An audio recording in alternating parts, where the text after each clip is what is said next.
Okay, it says we're transmitting.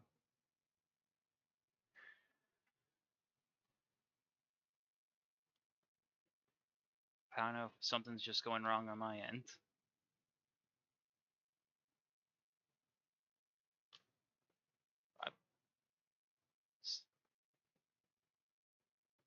Okay, it appears we are now live. There we go. Oh, Okay, I'm just making sure I can hear the audio on your end when you talk. You want to say some stuff real quick so we can avoid an incident like last time?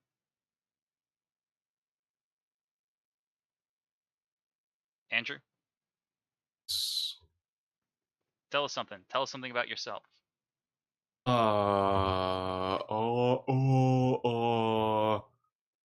The inner workings of my media criticism are an enigma. Okay, I think you're coming through as soon as I hear you Okay. on the stream because there's a delay. But Oh, welcome to the show, my dear friend.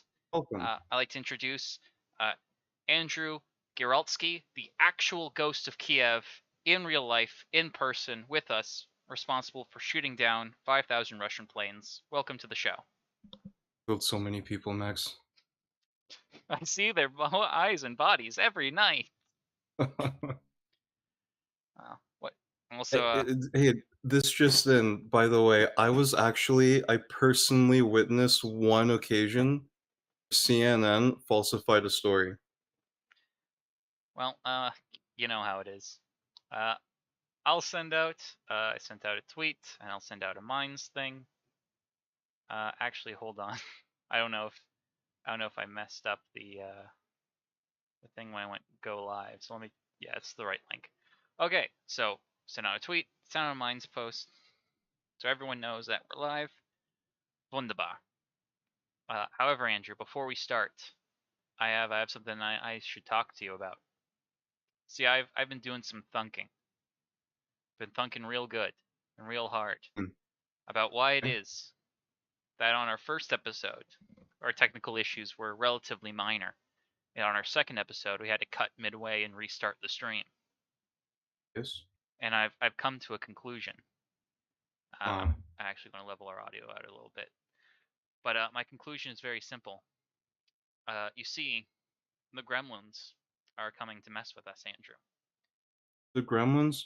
Yes, and the only way we can stop them is by appealing to the blood god, Andrew. You see, the first That time we is that streamed, the one that feeds on likes and subscriptions? nope, just blood. You see, Oh, the frick. first time we called for the death of all UN women, and we had no issues. However, the second time we didn't, and we had tons of issues, which is why we are starting a new ritual, Andrew.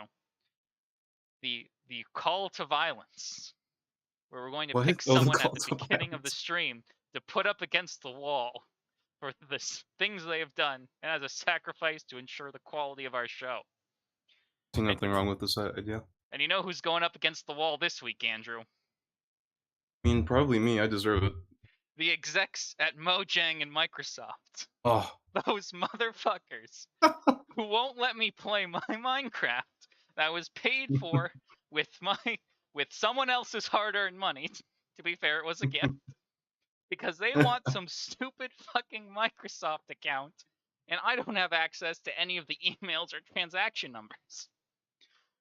And they've decided Goodness. to do this despite no other company doing this stupid fucking thing. There's never been a game, as far as I'm aware, that won't let you log in with your username and password. This is fucking Yeah. retarded. And then on top of I that, think they're asking you for all this information from like 10 plus years ago when I was in elementary school. Like, I don't have any of that shit anymore. Yeah. Yeah, man, honestly, every time I tried to get back into Minecraft, there was always some freaking nonsense in my way. But Couldn't be simple. I had to go through so many different emails, and like this seems like the absolute peak of that whole experience. so you know what I do? I say, oh, I know what I'll do. I'll go to the support desk. Yeah, I'll go to support and see what they have to say. where they support you, right? Yeah, so I went to them and I said, hey, I can't migrate my account because I don't have any of this information. And they said, well, hold on. Do you have any of the information that you say you don't have? I said, nope, still don't have it. That didn't change in the 5 seconds I sent you the message. And they said, well, have you tried remembering all this information? And I said, wow, geez, what insightful. God, I never thought to try and remember this. Wow. And I said, yes, it was a decade ago. And they said, okay, we have the perfect solution for you. And I said, great, lay it on me. We Oh won't no. migrate your account, and you can't play Minecraft anymore. And I said, okay, uh, I like the ideas. You know, I see where you're coming from. I like the vibe. But if we could tweak it a bit so that I could play the game I paid for. Uh, could that be an option? And he said no. I said, what about just the single player experience? And he said, no, you can just not play it. And then he ended he ended the chat. And then Oh, those people at Microsoft sent me an email that said, hey, we heard your problem was resolved. oh my gosh. So I sent them an email back, and they said, okay, just give us what you can remember. So I have to send that email tomorrow, or today, or tomorrow, or sometime. But I want to send it, Okay, well, and if I get the count back, we'll take them off the wall. But right now, on the wall, and we're going to be shooting the. Well, actually, that might be a bit too far for YouTube. So we're going to be shooting the guns in the air. Uh, and yeah, and let's hope they fix it before we get to the end of the row. But now that we've done our weekly call for violence, I think it's time we start doing this here stream, Andrew. I know you got a this seems like it would be a reasonable thing to do. yeah, I know you got a hard cutoff at 11, so we will uh, try to keep mindful of that. But yeah, it looks like everything's going well on my end, so Excellent. I can play it. Nice.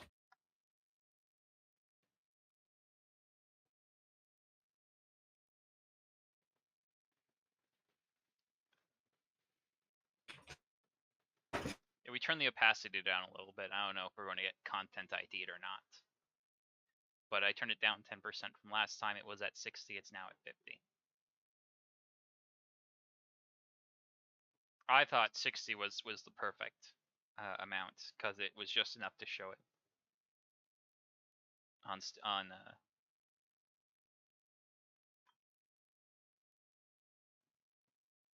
New Okay. character appears.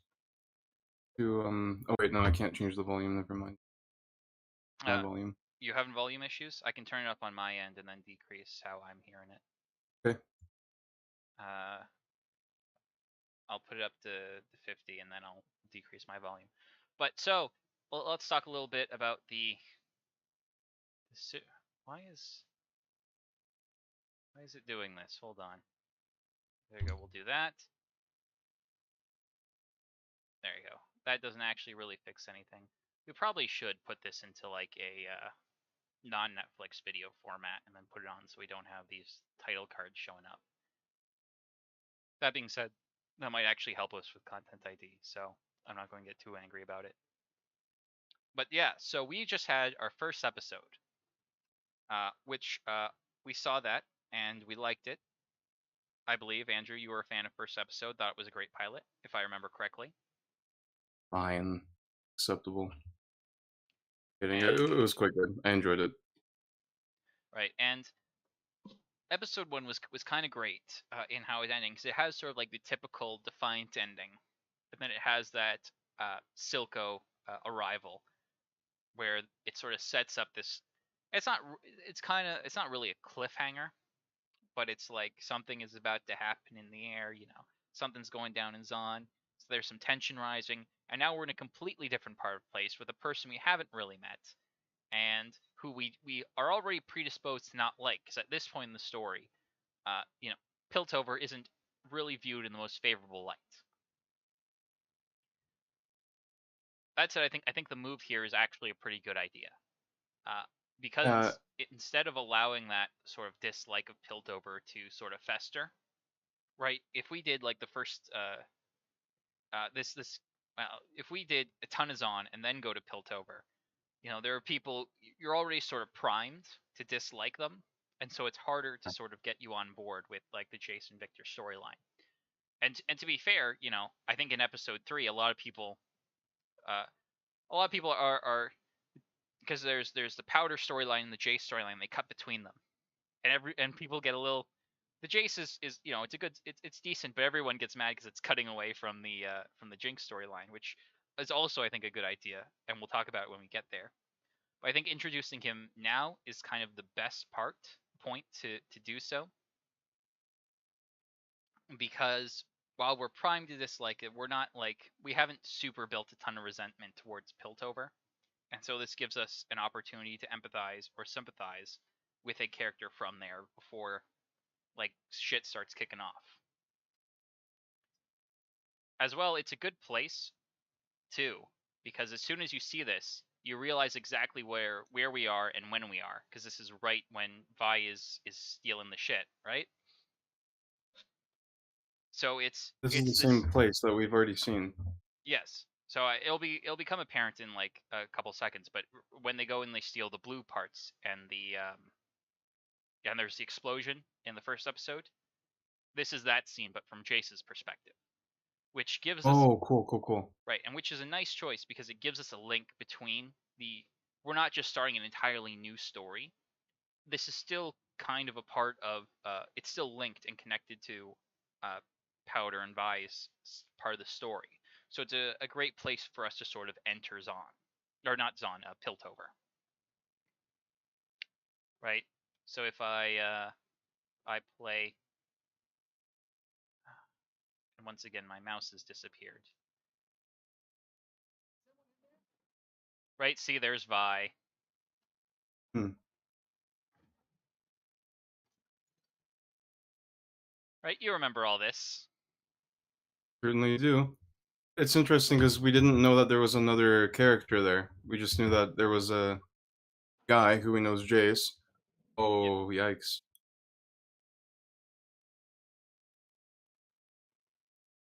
And I definitely like how in the show we have a lot of contrasting settings, not just here, but earlier on we had it too, like going from like the hellscape of low of the like when we had that like essentially like the prologue, right, with uh,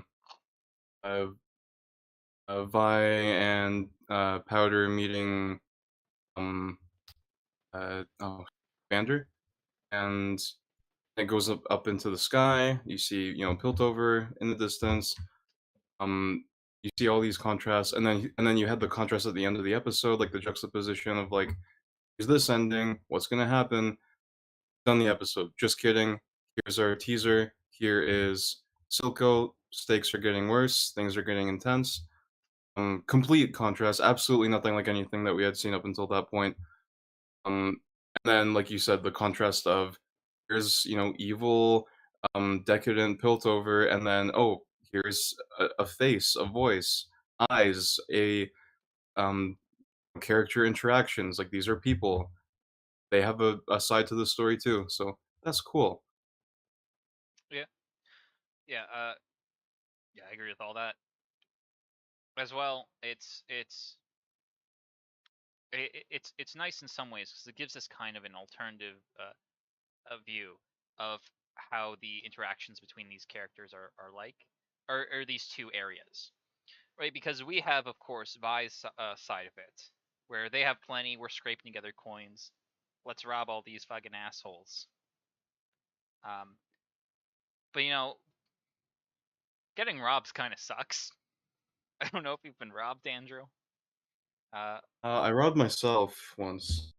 there's a reason that thou shalt not steal is one of the 10 most important rules in that the Old Testament comes up with. And Private we'll property is an illusion, like some like real or something. I've Kidding. okay. I had no idea where you were going with that. Um, but right, because this entire episode is going to be the fallout and what Jace has to go through because he was robbed. And so when we get, it doesn't really, because Marcus is still kind of an asshole. But when he makes that line later, where he's like, "We know there's a crime behind every coin that passes here," right? He's going to be super in tune with this, and we sort of like how when we see violence in the show, it's never like uh, fun and happy-go-lucky. These are some cool fight scenes, although there's a lot of things that are cool about the fight scenes, but there's consequences.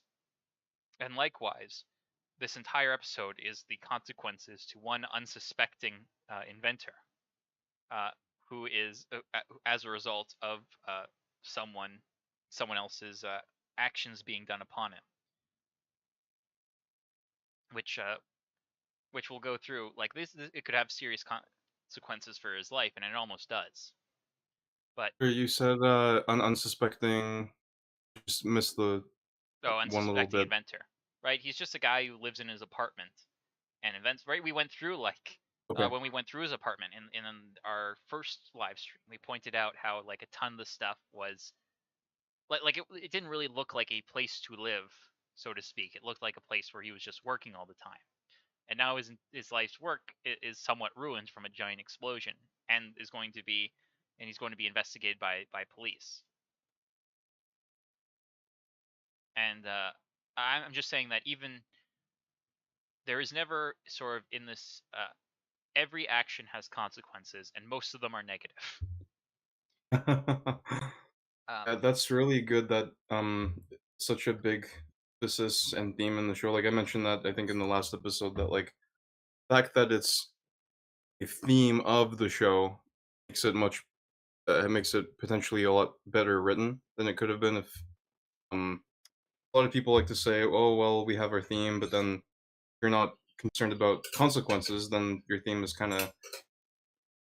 kind of ends up being super weak or just nonsensical if you're not doing any work to present those consequences. So this show, by nature, will just be a lot better at all of that, which is very exciting. yeah, and it also contributes a fair bit to the world building, right? When a lot of times when we tell stories and someone, or I wouldn't say a lot of time when we, but when a lot of time when stories are told, there is a tendency to have like these actions that have consequences and impact for the people doing them, but doesn't really get an opportunity to show the lead on downstream effects or whatnot, right? Like when we do. Uh, I'm trying to think of a good personal example, but like if we have a D&D campaign, right, and you steal something from a shop owner or whatnot, a lot of the times you just move on with the story and it's not important. Whereas you could have a whole bit about, uh, or like even in some extent, Aladdin from Disney is kind of a decent example, where he's like he steals food just to survive, and we all empathize with him. But we don't see like the merchant who has like a ton of debt from buying up all these goods, losing tons of money, and so having to like raise prices and impoverishing the area in general in like this cycle or whatnot. We don't really see a lot of those kind of um, a longer term or world. We don't see a lot of world impact. Whereas Vi's decision here to rob the Jace goes on to have profound consequences within the world. Uh, So it's it really plays to one of Arcane's core strengths, which is their world building. But let's get into some of Jace here's backstory.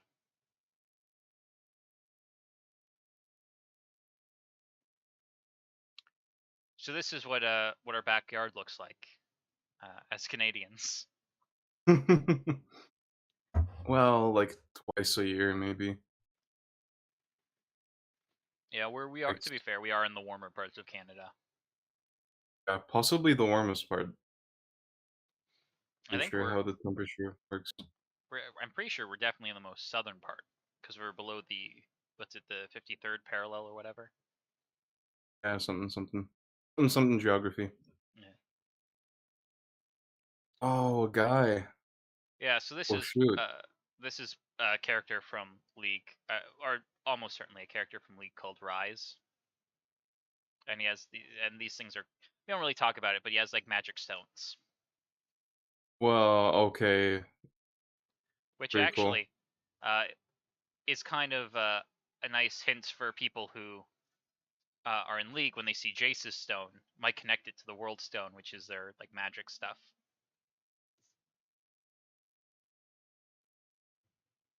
Right, and this I scene don't is know if just this really cool.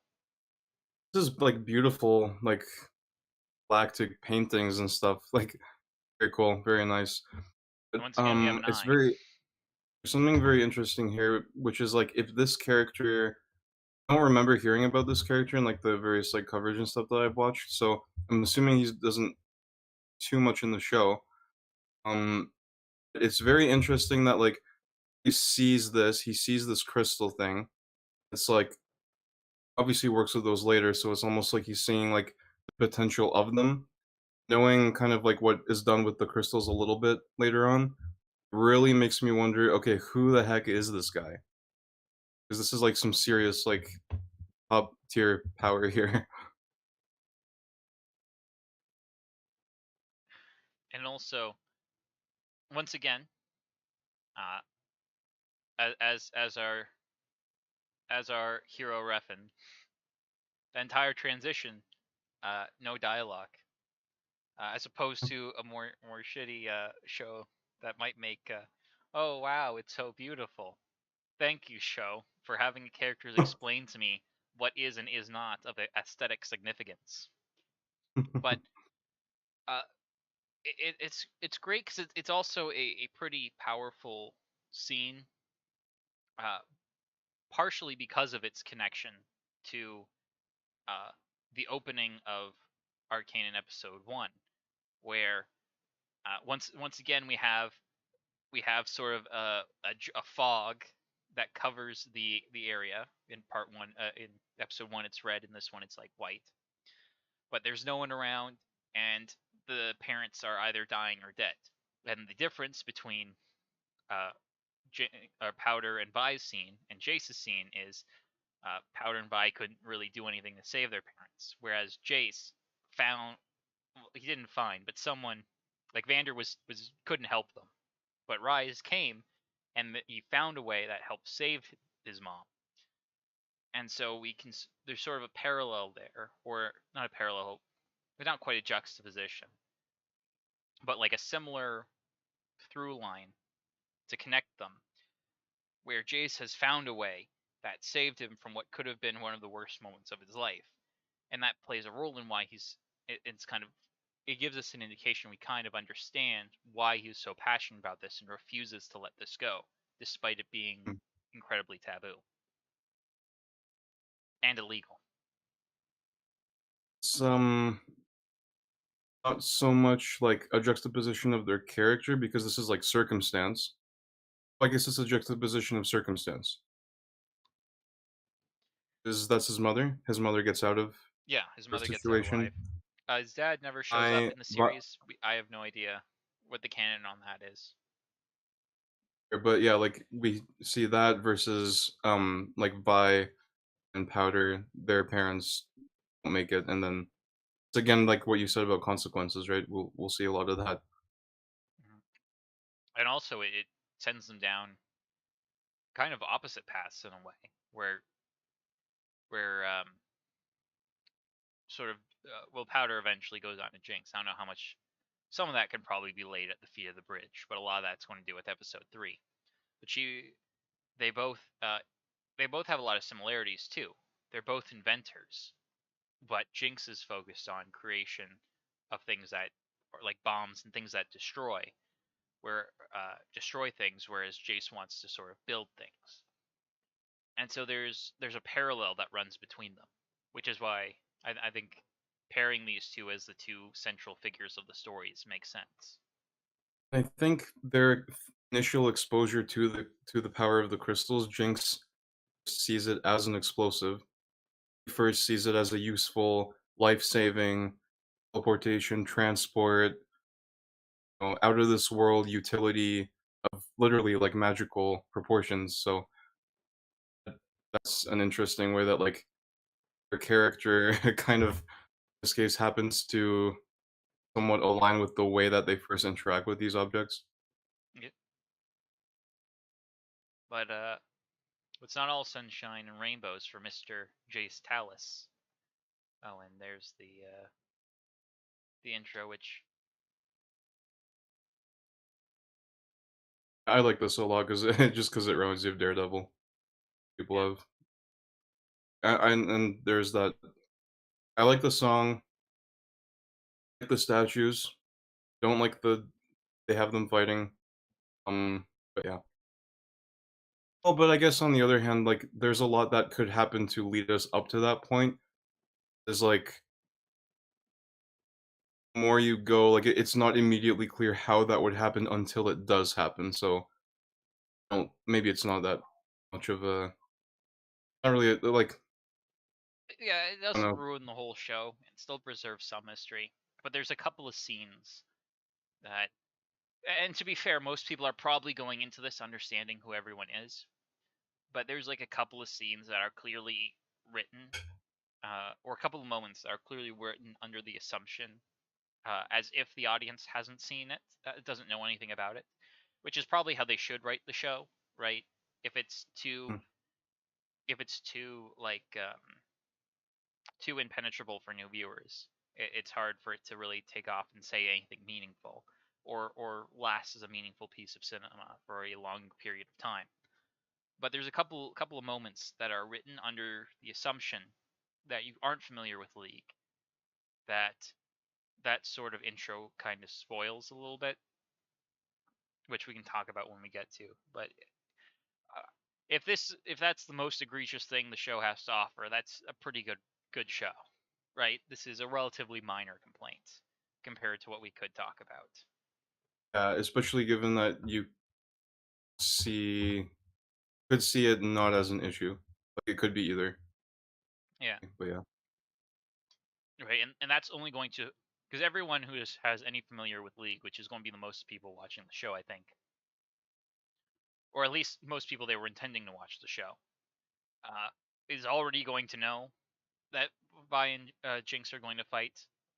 So it's not like it's a very small section of the viewers who would actually be in any way impacted by it. They not on good terms in like the game lore. No, well, so it's complicated. But in the lore, Caitlyn is the sheriff of Piltover. Vi is is an enforcer, and Jinx is a terrorist, a domestic terrorist. Okay, but they're not like related like Jinx and No, they're Vi in sisters. They're sisters in the lore. there. Okay, Yeah. okay. All right. Cool. That title, Uh, mysteries.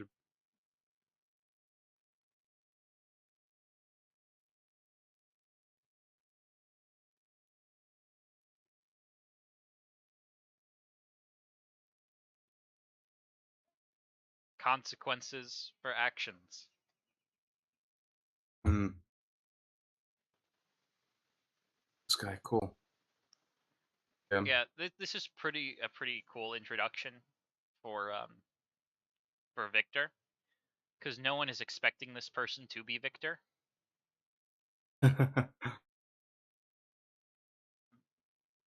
right? See, they don't even give the name here. A really interesting voice. Yeah, and they also he says dean of the university or whatever, which is Heimerdinger, another lead character, who they're not revealing, which makes Which sense is who? Sorry. because the I can pause it while I say it, but Yeah. the dean of the academy is a guy named Heimerdinger, It's who is a Yordle, who is a champion in League. But they don't tell you that so that his reveal comes off better. But it's nice because you're seeing these characters who are these important characters, and characters likely if you played the game you would know, but you don't realize who they are because it's so early in the story, right? Victor well, I don't know if I want to spoil because it'll probably have to talk about. It'll probably be stuff that happens in the second season. But Victor is very Okay. different in Uh, the game than he is in the show, and so it's very that easy was not to recognize him at this point. a big thing in the like the EFAP coverage where they talked about like how surprised they were when they knew who he was and like given like that they know what happens to him later just from like how he looks in the game and stuff. That's really interesting. It's really like even and knowing what happens even in just in the show, they have a like a friendship with each other later on, and the fact that they this kind of butting heads kind of like relationship to begin with, that's pretty interesting. It kind of like goes to show that a lot of different things are going to happen. A lot of people are going to be changing, and things are going to be like it all goes back to like the consequences thing and like how much of an impact everything is going to have on everything else. Yeah. All right. Let's go to prison.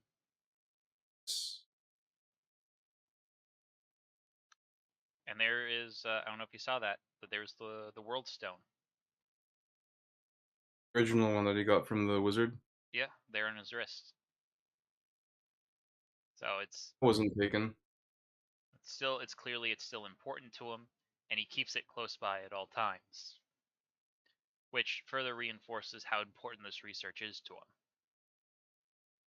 Also interesting that he got so much more of the stuff. Like we know that he bought some from Echo, right? Okay, so they don't make it super clear, but hex gems and world stones are different things, kind of. Yeah. Um, they don't make it super clear. I think from context clues you can come up with a vague understanding, but the actual canon thing that's happening here is the hex stones and hex gems are like synthetic versions of the world stone, Okay. right? Which isn't something you really need to know. Um, but that's why they're super unstable, whereas the stone isn't. Uh, Hmm. They also restricted or whatever. uh, we're kind of going beyond the scope of the show a fair bit here. I don't entirely know. Basically, the world stones do magic. I think they're called world stone or like world root. I can't even remember what they're actually called. But basically, they're like infinity gems. Um, except their powers are like more vague. I think. I honestly, they're stones and they're magic and they have power, and people want them to use them for power. And Rise is going around collecting them and making sure they don't go into the wrong hands. That's kind of basically what you need to know. I think some of them are like attached elements. So like Brand is like a fire mage who was like fused with one of these stones, and now he's like the Human Torch. Uh, but I don't know the actual. I'm not super knowledgeable on the lore, right? From from the show, we can tell that these are probably synthetic uh, in the show because he manufactures gems. He manufactures the stones and then later the gems, right? But it's never like it's not like they go into the process, like Yeah, no, that's fine. and I don't think they really need to, right? Magic stone does magic. It's basically all you really need to know, right? It doesn't have to be super highly technical. And I think it would probably detract from the show if they spent a ton of time focusing on these hyper technical things that don't really mean anything. I mean, it's like a soft magic, right? It's like the wondrous type of magic that isn't something that we gonna have as much clarity as we would have as, for example, like allomancy in like Mistborn, the classic example. It's something that maybe Jace has some idea what works and stuff, but Right? Like we see there's a lot of untapped potential.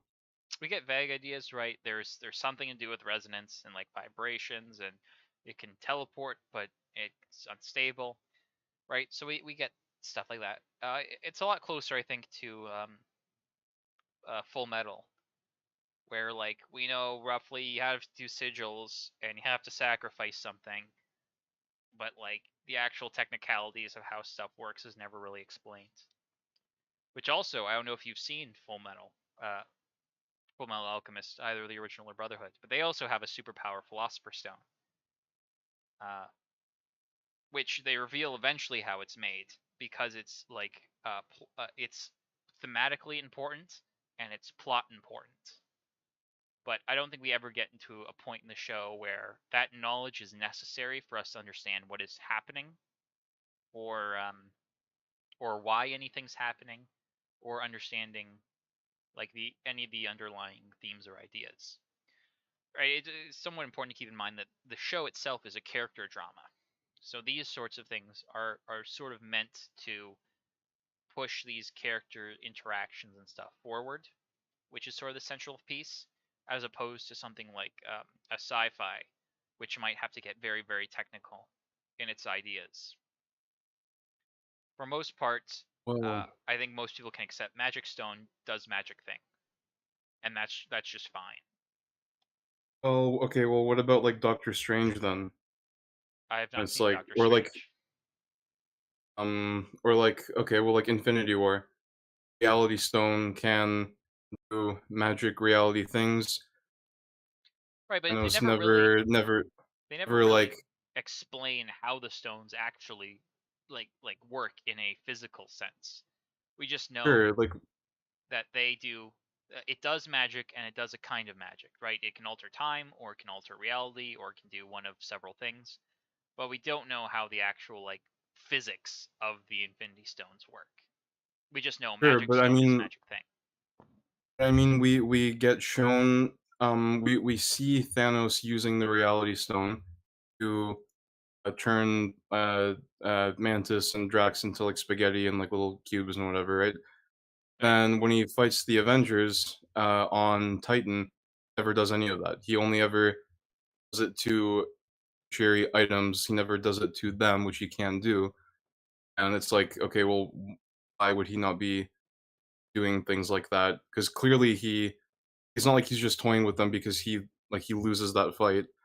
Um, so um, yeah, it's like that. It's like you can't just be like magic thing does magic stuff, right? Like there has to be, but it depends. Like Sure, it but so if it's a matter of like wonder and awe, right? Like if it's Thanos, like we're going up against him, we're gonna have our heroes fight, and we know what they can do.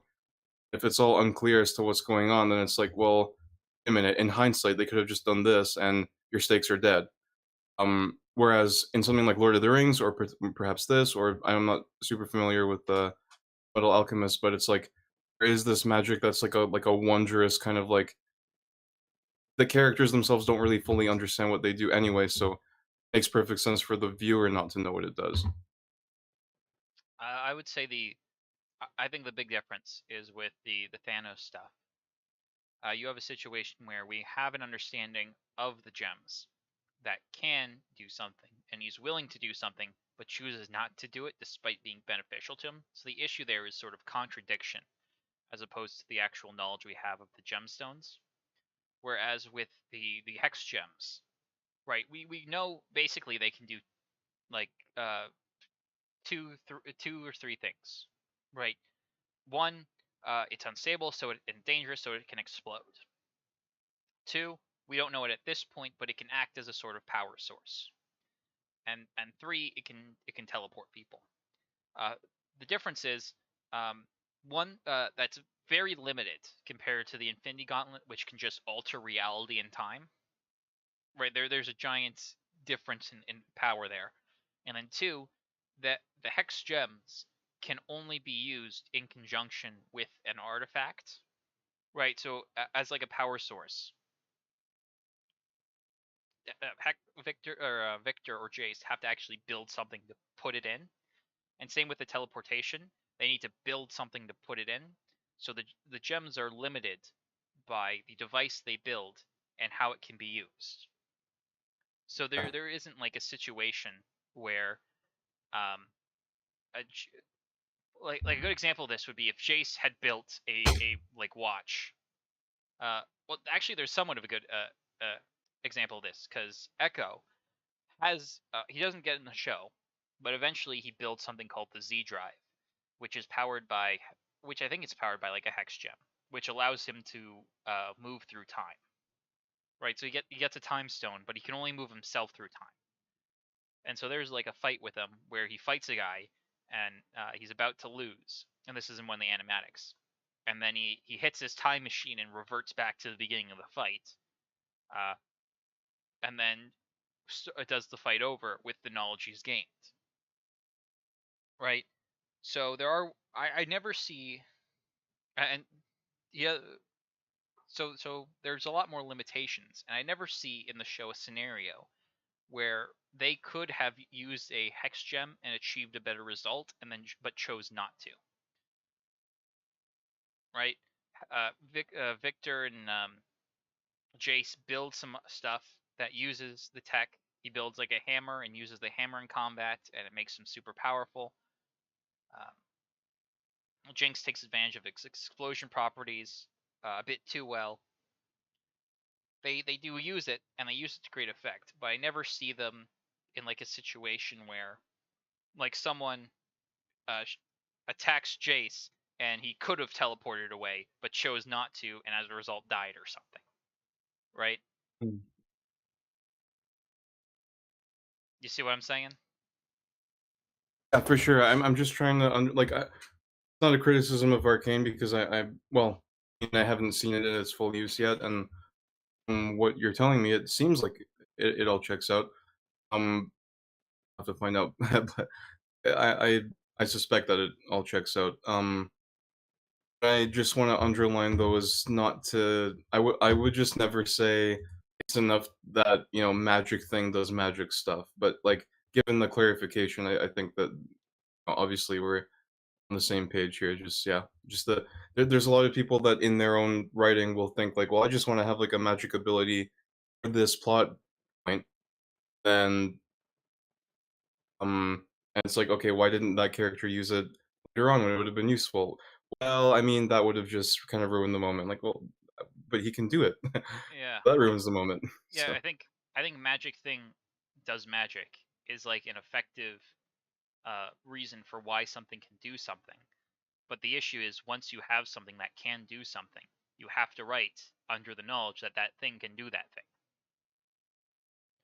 what we know, like to be clear, I guess, is that a powerful man is able to harness these things to do insane things, insane things.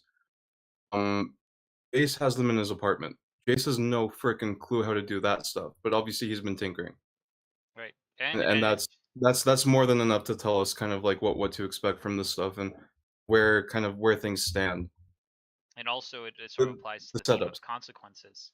Because yeah, those are highly dangerous, and they did keep him like in an apartment, not locked very well. And look what happened. Got his shit wrecked.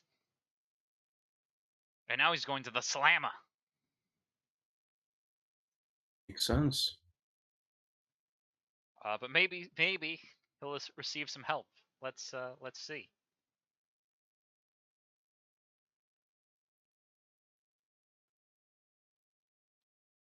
And of course, we see the shadow of this very large individual, this Oh towering yes. intellect. Oh And he's got a cute walk cycle.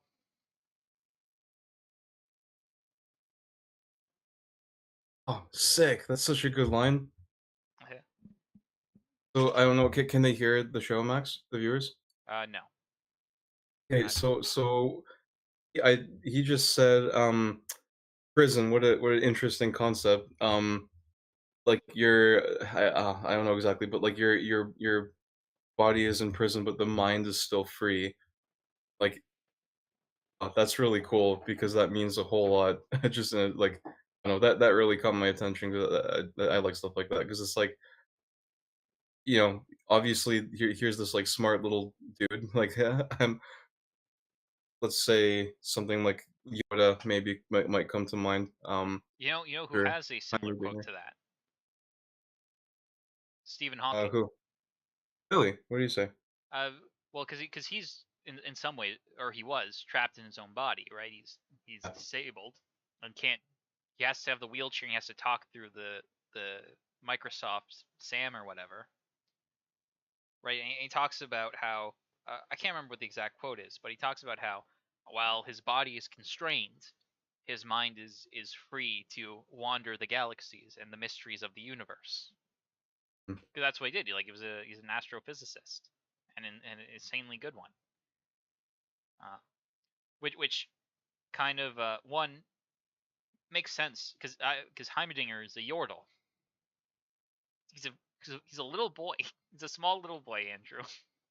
He's a very old little boy, but he's a small boy. Um, so obviously physical, confrontation activity is not going to be the height of his life, and it makes sense that he would pick something focused on education. But also the other cool thing about that line uh, is that it's kind of foreshadowing a little bit because as we know, Jace is going to get punished, uh, and Sounds he like a very foreshadowy line. right. Spoilers for in the next few minutes, Andrew. But he's going to be kicked out of the academy and whatnot, and remanded to the care of his mother. It's not clearly explained if it's house arrest or not. It seems more like that Britney Spears style guardianship. But despite them, and he's not allowed to set foot on academy grounds again. And despite being physically constrained by the ruling, his mind is still free to work on his hex Mm. tech. Right. But also, this introduction's nice as well because not only do we get like a funny, quirky little guy, his demeanor is very upbeat despite the very serious nature of what has happened. Which one makes him endearing, on top of his appearance, which is endearing as well. But it's also a bit of because Jace is stressed the fuck out right now because he might be he might be getting banished or going to the slammer. Uh, and so having him come in this sort of positive attitude and providing a little bit of relief is nice. And he's also a little funny, which offers some comedic relief.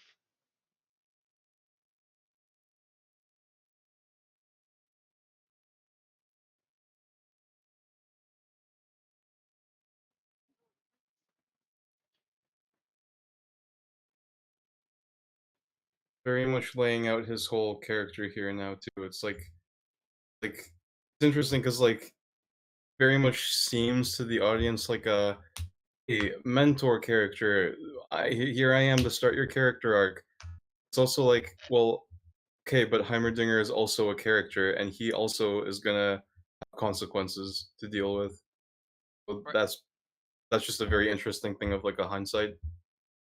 And what's interesting, what I right like about presenting him this way, is right now Heimerdinger basically lays out his ideology, his form of ethics, Mm. and none of it is objectionable. Everyone in the abstract, most people agree with him in the abstract, right? Science is great. We should find new ways to help people, but we shouldn't put lives in danger. Very Yeah. hard to disagree with him on that.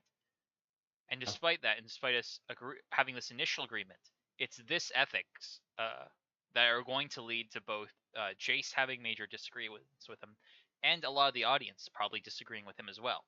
And this is going to be a central issue for this character and how he relates to other people.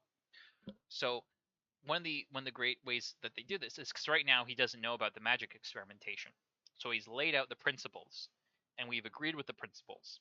And now he's going to come to a conclusion that we, the audience, are probably going to disagree with using the principles that just a few minutes prior, most of us were probably on board with, which is always super interesting in sort of any exploration of ethics, where we start off with principles we like and come to conclusions we don't as a result of them. Mm.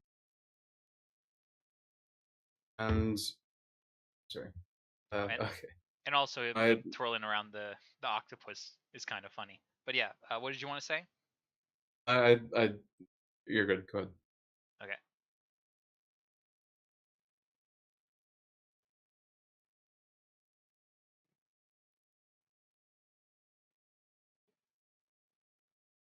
ahead. Yes. No.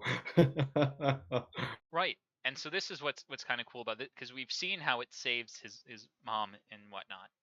And I think a lot of us kind of at this point understand why he's doing what he's doing and why it could be extremely beneficial. And despite agreeing with Heimerdinger's initial statement of ethics and principles, he's Oh come to well, I the mean, opposite he conclusion. and he's also completely like it's interesting because we just in episode one saw a situation where a mentor to a younger character who completely ignores what he says in the very next scene. Right now, Jay's kind of like pretty much completely ignores everything that Heimerdinger just said. Yeah. He's like, yeah, safety, but bro, I just figured out a thing. Like, Yeah. And interesting. How, like, so in a certain way, then we already see that clash. Like, we're already seeing like Heimerdinger just laid out his character. Jace is kind of like hinting at his character now too. and this is going to be their central conflict for the entirety of the series. Right. And I think I also, mentioned it when in the earlier, but Heimerdinger's like, if we do this stuff, people could die. And Jace is, if we don't do this, people could die. uh, absolutely. And also, what I really like, is one of the most interesting like elements of like narrative structure to me is the characteristic moment. Which there's a lot of them, and you're always trying to characterize your characters, but um, your first impression of a character really to really strongly nail like this is who this character is, and like Arcane continues to do that very effectively, and for all the reasons that we just kind of talked about. Right, and this also plays into why the characters are so good, because everyone you meet has a series of principles and ethics. Some are more objectionable than others, but all of them are reasonable.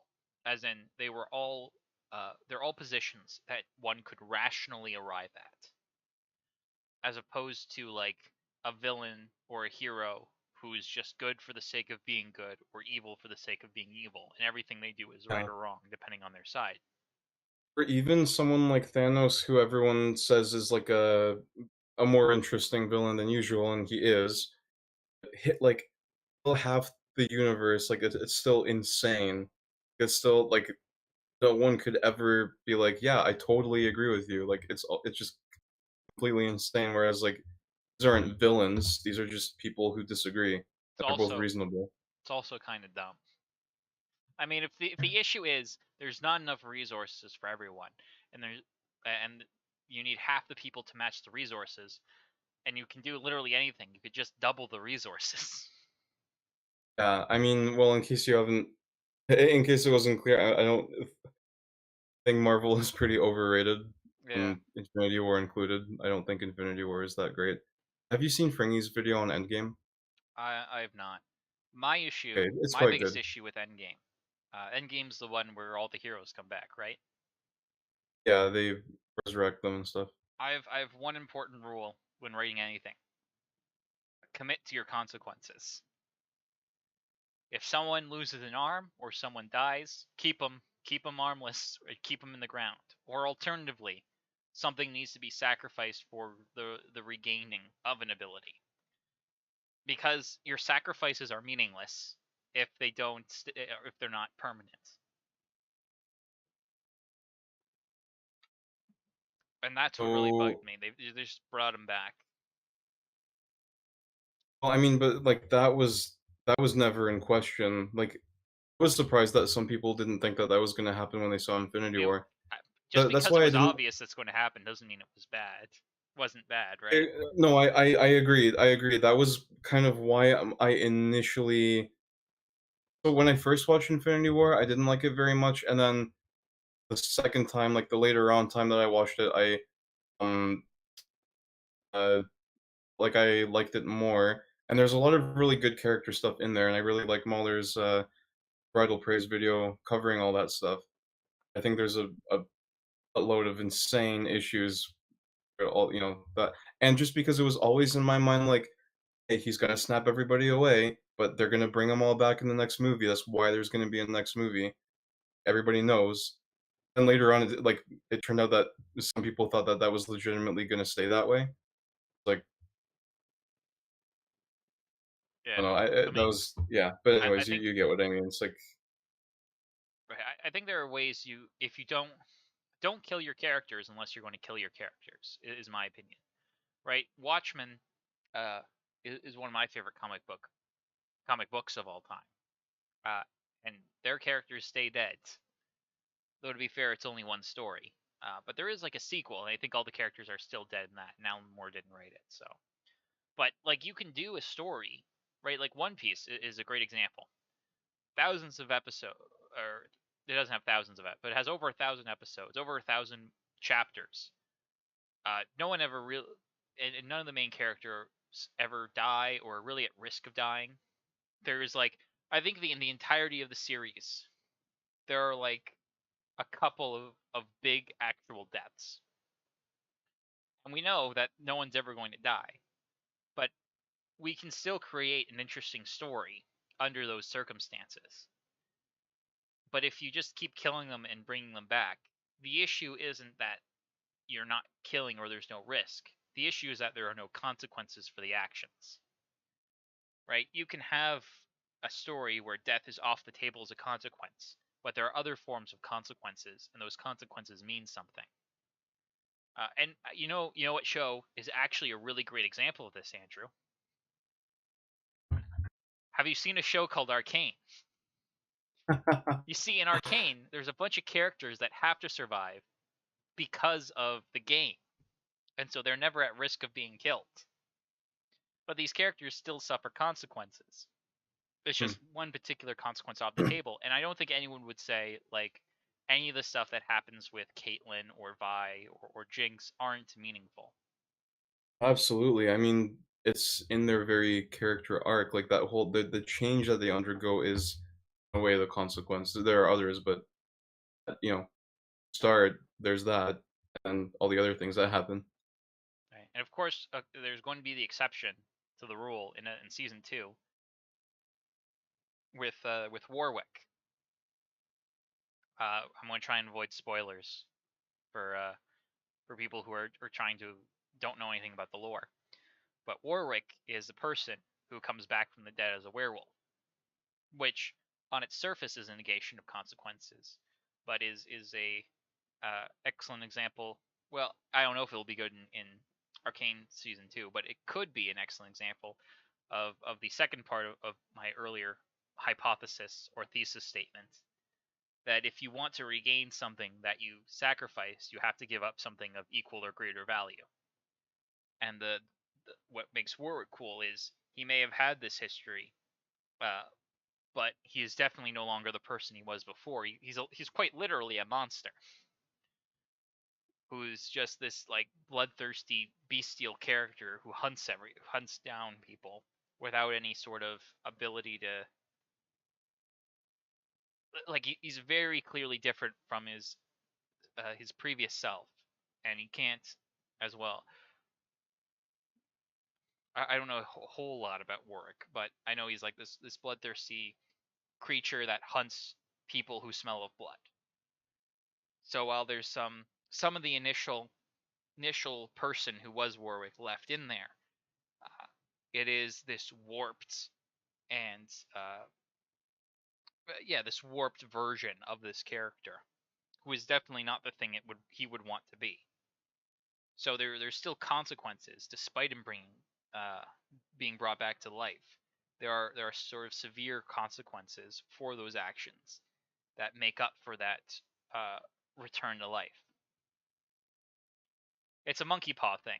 If you want to give someone back with a monkey paw, that's okay. You just have to make the consequence worth the return on the sacrifice. There's a lot to be said about. There's a lot I want to say about Infinity War, but that's very much a different different topic right now because we have much better content right now to to watch. Well, maybe we'll watch Infinity War on stream. Oh no. I'm sure I'm sure we won't have to deal with any ID or copyright for that. Think what we should do instead if we're gonna do something like that is to we've both seen it, we'll just like talk about it if it comes to something like that. I was actually we might. I'm thinking about maybe we do another show after this. Now that you're finally interested in animated shows, maybe I could introduce you to some of the classics.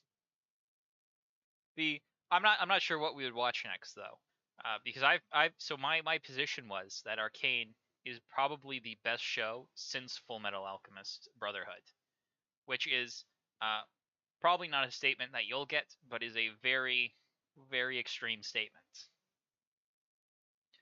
Um, uh, if you don't know, by the way, Andrew, Full Metal Alchemist Brotherhood is considered to be the greatest anime of all time, and it's Eh, also it's not even close.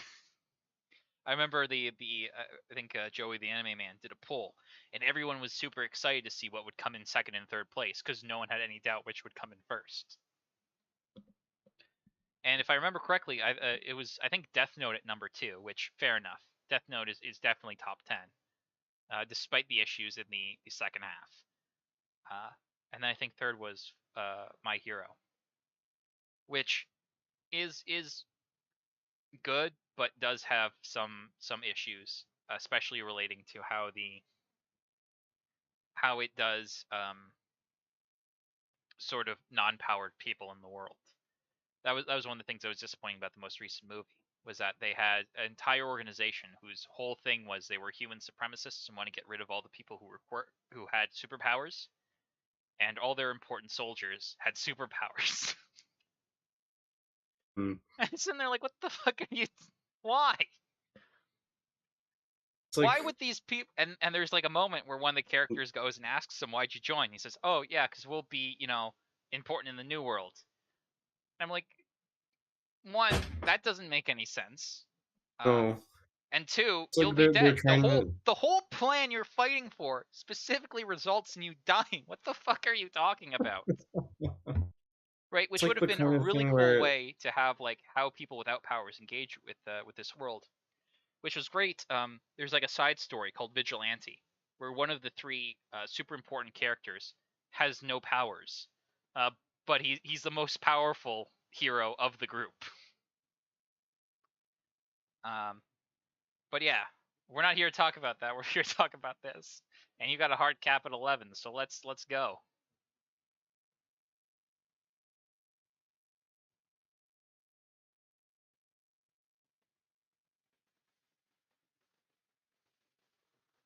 I think I dropped for a second. You can still hear me, right? Yeah, it's kind of old. It's an old boy. He's an elderly gentleman. Hey, it's the title, the show, the show, the name. They said the words. Roll credits. Ding. It's always Uh, my favorite moment. I quite liked in in in the Batman and Superman movie where Batman looks down at Superman and says, "What did you say?" And he said, "A Batman v Superman." Whatever the fuck Wait, that movie was called. did that actually happen? I've never seen the movie. No, absolutely not. That would be so dumb. Ironically, Okay. what actually happened might be even dumber. Um, Well, Superman's mom's name is all I've Martha, heard. and Yeah, Batman's yeah, yeah. I mom's know name the is Mom. why did you say that name? That was pretty stupid. And they both Um, have mommies with the same name. And they get in their yeah. car, and Superman talks about how much he loves his mommy, and, and talks about how much he loves his mom. And they can both love mommies together. I haven't actually seen the movie. Um, apparently, Yeah. there's Batman hitting Superman with a kitchen with a bathroom sink, and that's pretty much the highlight and the only good part in the movie. Uh, You know what, Max? We have much better media to watch right now. we do.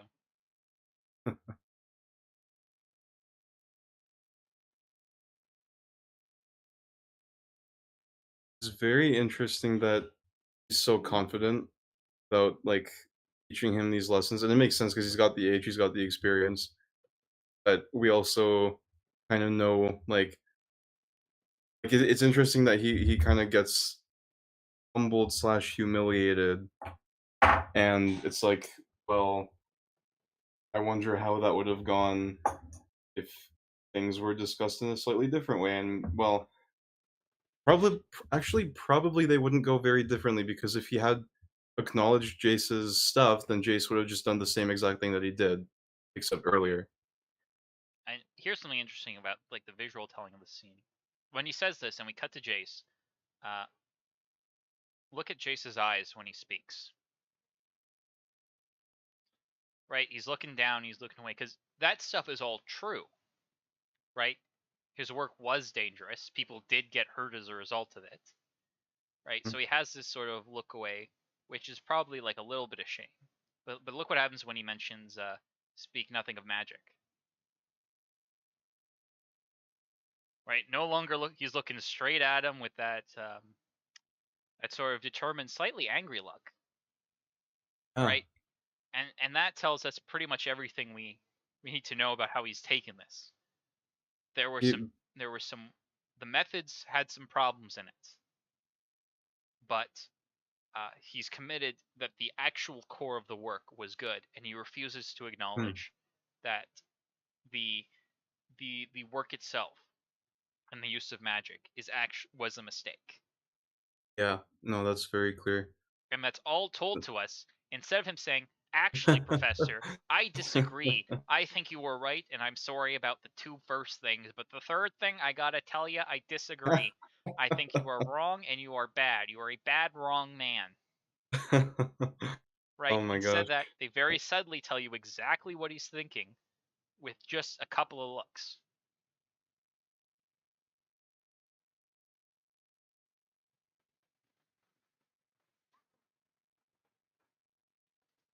Slap on the wrist. I'll slap your wrists. Oh, no. And now we're back to Zahn. It's your Nice. girl. Cool. Vi. I was going Just to to take a look see at the her in her scoreboard. I think it's element. Vi everywhere except for Clagger. Right, we can see it here. Vi, Vi, Vi, Vi, and then Clagger's at the last two. Um, It's not quite clear enough for me to see. I can go back to a previous one if you want. There we go. That's okay. Ah, there we go. Okay, yeah. Right, Ah. Vi, Vi, Vi, Vi. Except for the last two being Clagger. So Also, in what? In hand-to-hand punching combat? well, so this scene alone tells us a little bit about Vi. One, she's clearly a lot better. She's clearly the best at fighting. Clagger is second best with 1500, and she's at 4200. Hmm. So pretty big discrepancy. But it also Yeah, tells us that she's really competing against herself, and she's focused on that self improvement, like a Randian objectivist. yeah. Based, I think? I don't know. I guess it would Yeah, depend what but your opinions on Rand are. But mixed. I will say Um, they tend to make really good characters. Um, Also, oddly, very good villains as well. Uh, makes sense. but yeah, they Uh, also one of the nice things, the numbers. They didn't need to make them weird, but they're all like slightly different in some way, which helps Oh, reinforce wait. the notion that uh, this is a foreign land in a foreign place, and so all their numbers are What, just you mean like the font? Just the font? yeah. Okay, yeah. Very distinct. As Another well, you one have of the high the many score. The details. letters are slightly different as well, so it's a way to it's like it's familiar but it's different. Yeah, the world has its own built-in graphic design. Nice. Um, and I was gonna say something here. Okay, so from a jujitsu perspective, I don't know anything about anything else, but um, generally, whenever like a male and female of a higher belt, like for example, a blue belt female and a white belt male, um, bar, male has the advantage, like full stop. Pretty much like whether it's a larger woman or a technical skilled woman, generally speaking, the male will have the advantage. At least that's been from what I've seen and from my experience. So I'm curious about how that translates to boxing because because what it means to me is that they're not fighting each other,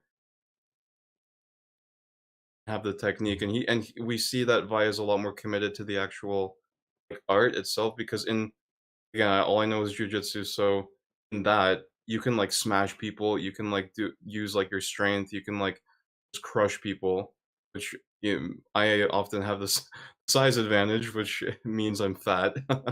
Yeah, there. But, but then if you're actually more committed, more technical, you're not using your strength even if you have strength. So what this tells me is that Egger is strong, and we see that he's a bigger guy. He's obviously strong, so he probably uses that to his advantage. By is she from what we see, I think she is smaller than Clegger, like shorter, from what I remember, definitely like narrower, but she's still strong. She's obviously built. But it tells me that she like level of commitment is what we're looking at here and like the technique, like Yeah, just her there are incessant training. there are about three important factors in basically any martial art: strength, speed, and skill are basically the main ones. And to say your point, strength is almost always extremely disproportionately in favor of the male combatants, and it's very difficult to sort of make up that difference. And that's why when we do competitions at the highest levels, we separate by gender, Yes, uh, absolutely. which is, I don't want to get into a trans debate right now, Andrew, Yeah, but this is why we for do it. sure. Despite some people saying it's because I heard an actual argument about how uh, they wanted to separate them so the men could steal all the money from the women, which is literally the dumbest fucking argument I have ever heard in my life about, I think, anything. Um, Yeah, but there's a the lot of issue is dumb when we crap do those there. big, those people are all generally at a similar skill level, so there is no way to overcome that strength disparity. But yeah, if you watch like the Muhammad Ali fights, right? Float like a butterfly, sting like a bee. If you see when they attack him, he just slightly moves his head out of the way of the punch. He's like, Mm, it's it's almost like he's playing in slow motion. Like I see, like he's just guys just throwing jabs at the head, and Ali's just like stuck in and weaving, and not even that much. He'll move his head like 5 or 6 centimeters to the left, and it'll just breeze past him.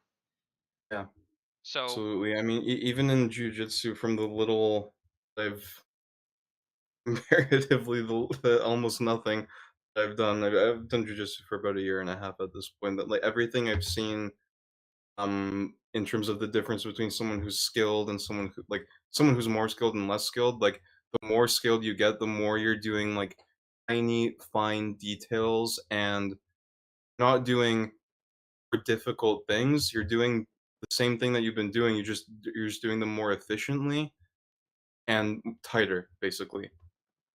yeah, uh, You're using less energy, less and less energy to do the same thing. yeah, it's you'll notice as you progress in a lot of different martial arts. Uh, the as you get better and better, you'll get smaller and smaller increments of improvement, and they will matter more and more and more. Yeah, that's really interesting. Right? I've definitely observed that. A few milliseconds off a very skilled fighter does more overall for him than a couple seconds off of a really poor one. Right. And that was one of the things when I was training for the Canada Open was getting we did point sparring. So you This is point and for then it karate, stops and right? you go back. Yeah. Which is a bit different than what she's probably training for. But the tactic on that was to blitz and hit them faster than they could react. And getting those last few like milliseconds down was a lot more important. What was super important than the first. was equally, if not more important, than getting the first few seconds down. But yeah, Vi, I would say, probably has very high skill, very high, and we see she has very high speed, and then probably is maxing out at the strength that her body is capable of, which makes sense because in the third episode when she does fight, she has those she has the additional the metal gauntlets. Yeah, if you ever fight anyone with brass knuckles, that metal makes a huge amount of difference. I'd imagine.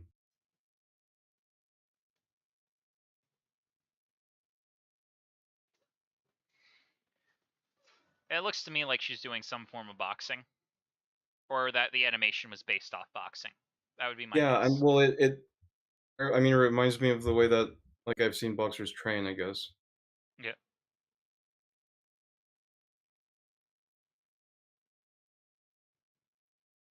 Hmm. Once again, we got friends giving Milo shit, and him getting powder shit. And is it legit that like Powder has oh, because she tinkers with the thing that he has to like toss or whatever, right? That's what they Yeah. mean by like her beating him. Well, okay, so they're going to have a shooting match. That's what's happening here. But Okay. we also get to see, once again, Powder has a useful skill.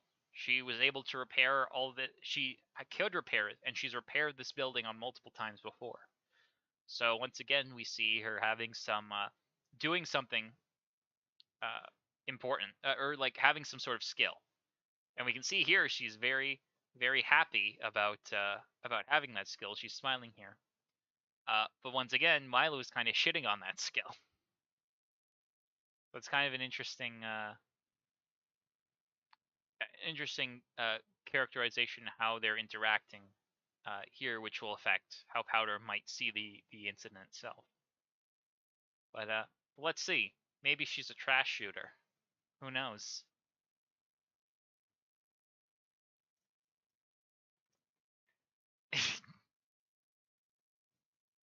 One, he's holding the gun sideways, which is a little funny. But now we're seeing Vi is sort of taking what Vander said to heart a little bit, right? You guys know I wouldn't take you on a job that I don't think you could handle, which indicates that she's doing some reflecting, some introspection.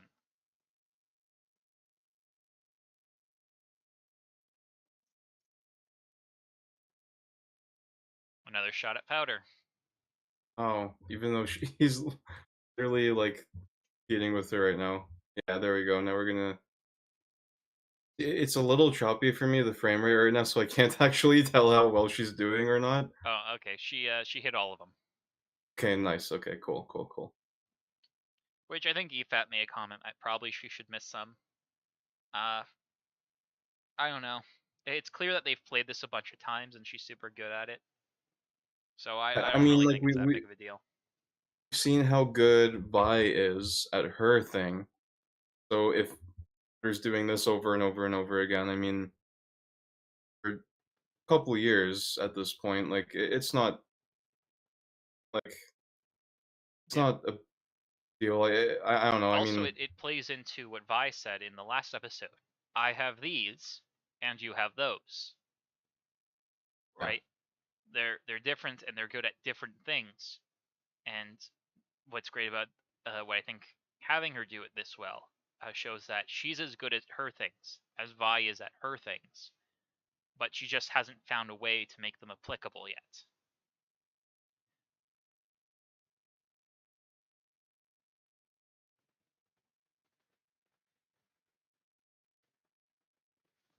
And we have it's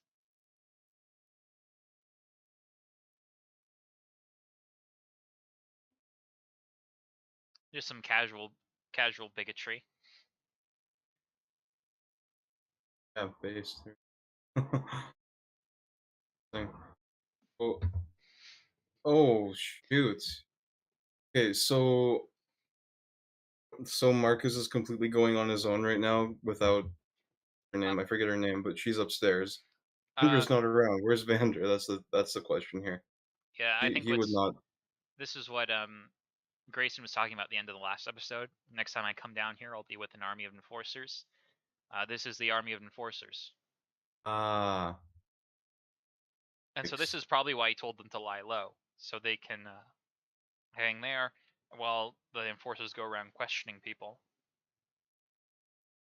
Fortunately for them, they got rid of all the evidence, so there's nothing that can tie them to the crime.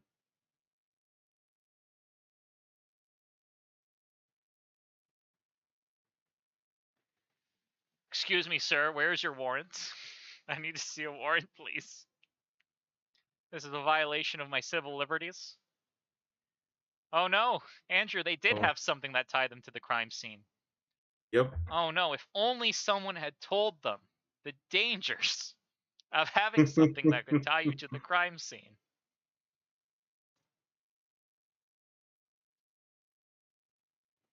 Oh, And so this is kind of a cool scene. It's got like the black light and glowing bits.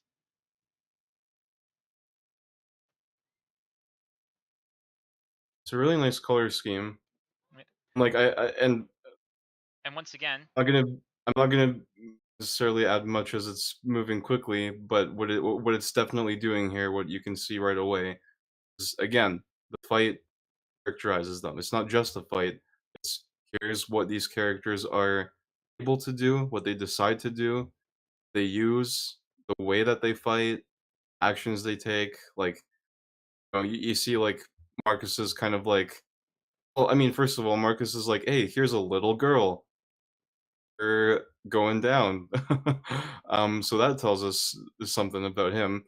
Um, and we see, Milo. He's obviously like, either brave or headstrong, right? Just straight up taking shots, even though it's futile. And then Vi just like, screw it, like I'm gonna throw this freaking metal thing at you and just go at it, because we know that Vi is willing to do things like that. yeah, the two things So I will add is yeah, Klager's there acting as support, being supportive, so to speak. He turns the lights off and whatnot, so he doesn't directly fight, but he's helping everyone else too. But the other big thing that's kind of cool about this scene is how Powder gets away from Marcus. She uses she uses a gadget, a very big gadget to be fair, the animatronic thing, and has the jaw snapshot on him, which is sort of interesting because one, it makes sense with her style that she would use some sort of mechanical gadget.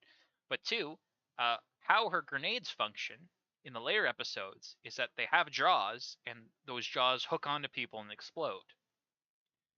So in some ways, it's not quite one to one, but it's a little bit of a foreshadow of how, or a representation of how she will fight, right? Or I think she has like grenades. I think they're called like chompers or something in the lore. But yeah, they chomp on people and explode, which was a nice touch.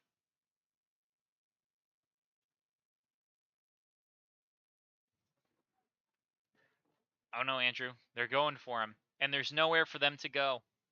I guess this is the end of the series. oh well, it's been nice watching the show. Oh, it's everyone's favorite little man. Hey, East Echo.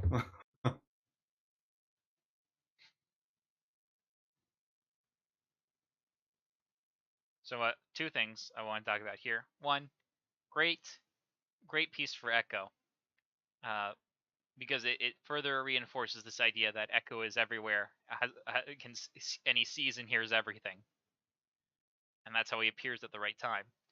But also, can we talk Yeah, about because how Marcus was just about to shoot a kid?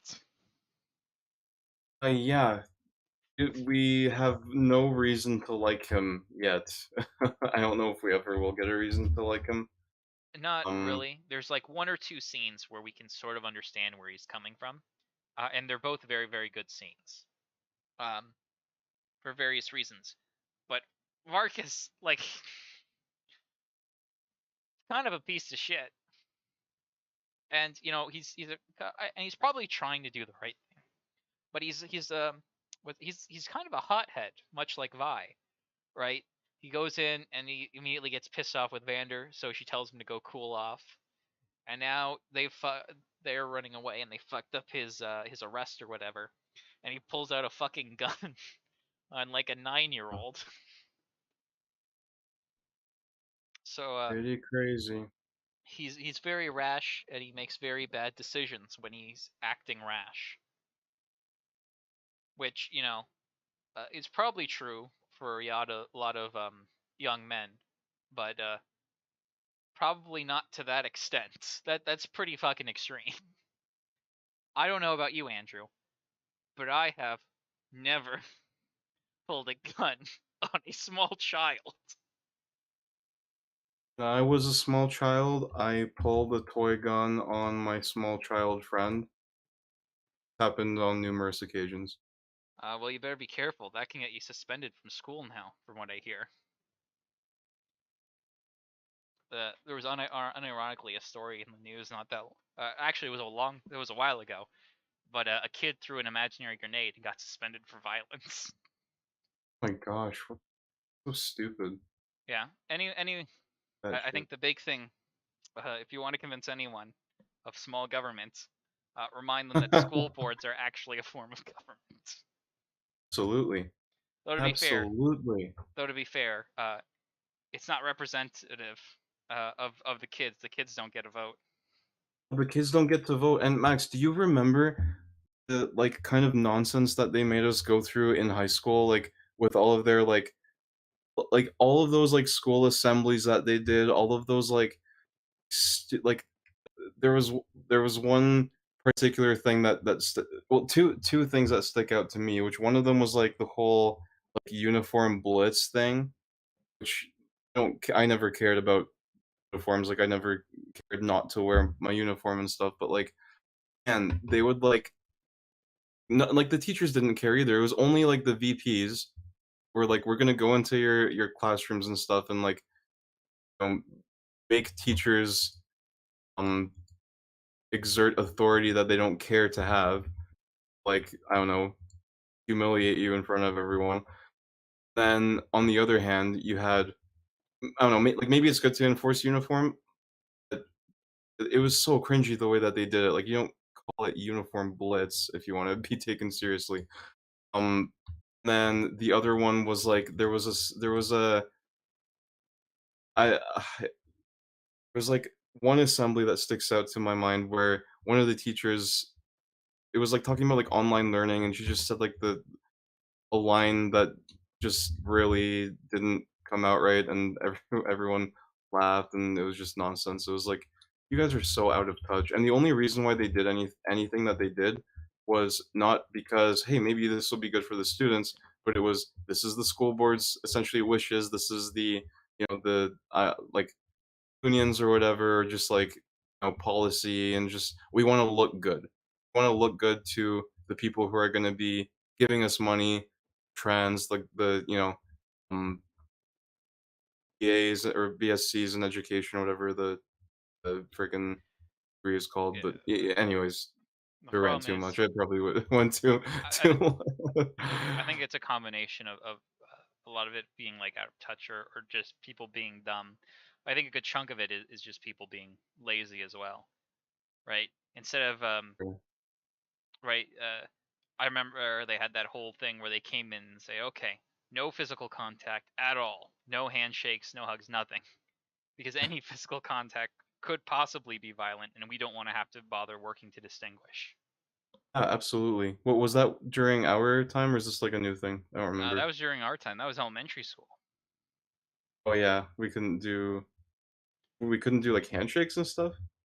Well, that was official policy since like after I think 5th grade, for like the My second half. gosh, I I don't even remember that. I don't think Pretty sure anyone people actually just followed started it, and I like don't think anyone uh, enforced it, but it was officially the rule. I don't know if it still is or not. I remember I people had a probably teacher, started shaking hands more often after that. I had a principal do an investigation on me for behavior, and he came back and said, "Yeah, comes back that you're actually guilty."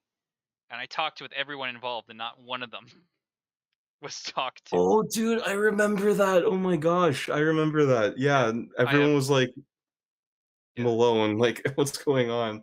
yeah I have no respect for school boards. I'm not Oh, even sure if I have kids. I'm going to enroll them in a school. I think I might do like Ricada Law, who I like to watch, talks about a concept called co-op school or co-op teaching, where a bunch of parents will get together and each one will donate like an hour or two or of their time per week or something, and they would yeah, teach them a particular subject they were good at. So like he teaches a law absolutely. course to the kids because he's a lawyer, and then someone else who knows math does math, and that way not only do you get better teachers, well, one, you get better teachers because one, they're more knowledgeable in it instead of being a general educator, and two, they have a deep-seated investment in seeing the kids do better because some of them are their kids, right?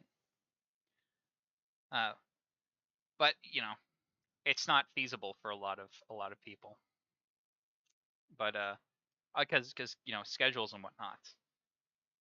But we're not here to talk about school boards or academies. We're here to talk about some kids who had neither. Oh, for sure. I don't know. Yeah. Yeah. And now she understands the value of what Vander says, and tells Powder to hide this stuff. It's like, yeah, this is kind of a problem. Maybe we should have listened to Vander in the first place. Mm, maybe. Would have thought. So this is kind of a nice opening shot for Mel, because her entire arc is centered around her family and Piltover, and this opening shot is her family insignia.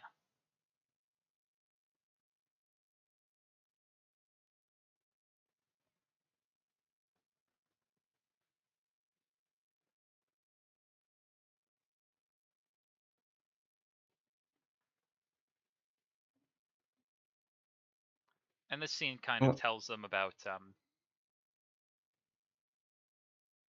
it sort of tells you a bit about like what her actual objectives are, right? Uh, richest in Piltover, but poorest Medarda. I want to put Piltover on the map. We sort of see where she's coming from and what her goals are. Very simply. probably the least familiar with this character out of like all the ones that we've seen so far, in terms of the main characters. Um, um, like Efat and stuff. I don't think they put her too much. I think she's kind of close with Jace, right? Yeah, I get it. You're familiar with most of the characters except for the black Well, one. it's I explicitly make an unintentional decision to avoid. Black people. Exactly. Yeah. Someone's, I can imagine. One day, someone's going to clip that and say he was secretly a racist the whole time, a white Good. Good. nationalist. Yeah, though, I mean, like we've talked about, like planning your jokes and stuff. Yeah, Right? We talked about that. Yeah. But oh man, jokes are honestly, jokes. like, yeah. Anyways, well, I guess we'll find out a bit about Mel. Yeah.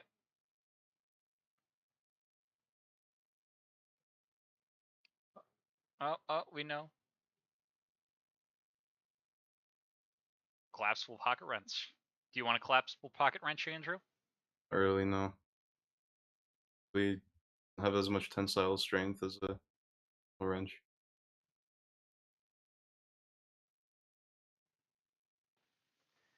Okay, so that was Mel, and what we learned about her was she's very ambitious, uh, and she bought a child's toy, which will become relevant in the scene in like an upcoming scene. But it's Mm. kind of nice because it sets up for a scene later, but it also gives us like an air of mystery around her, right? We don't know who the Medaros really are, except for that they're rich. We don't know why she's buying a children's toy, which is odd. Even the other people are reacting oddly to it, and so there's a sort of air of mystery that's built up around her, and we understand some vague motives for her, but we aren't really sure what she's doing or what she's going to do.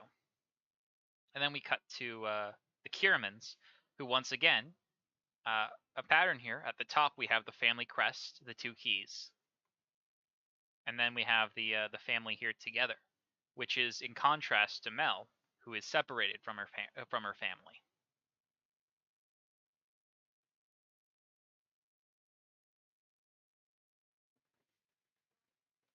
As well,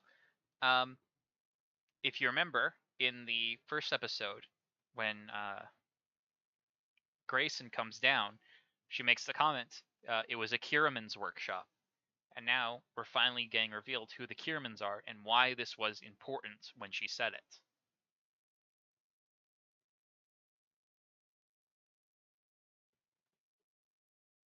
Now in the original character design, she has a top hat.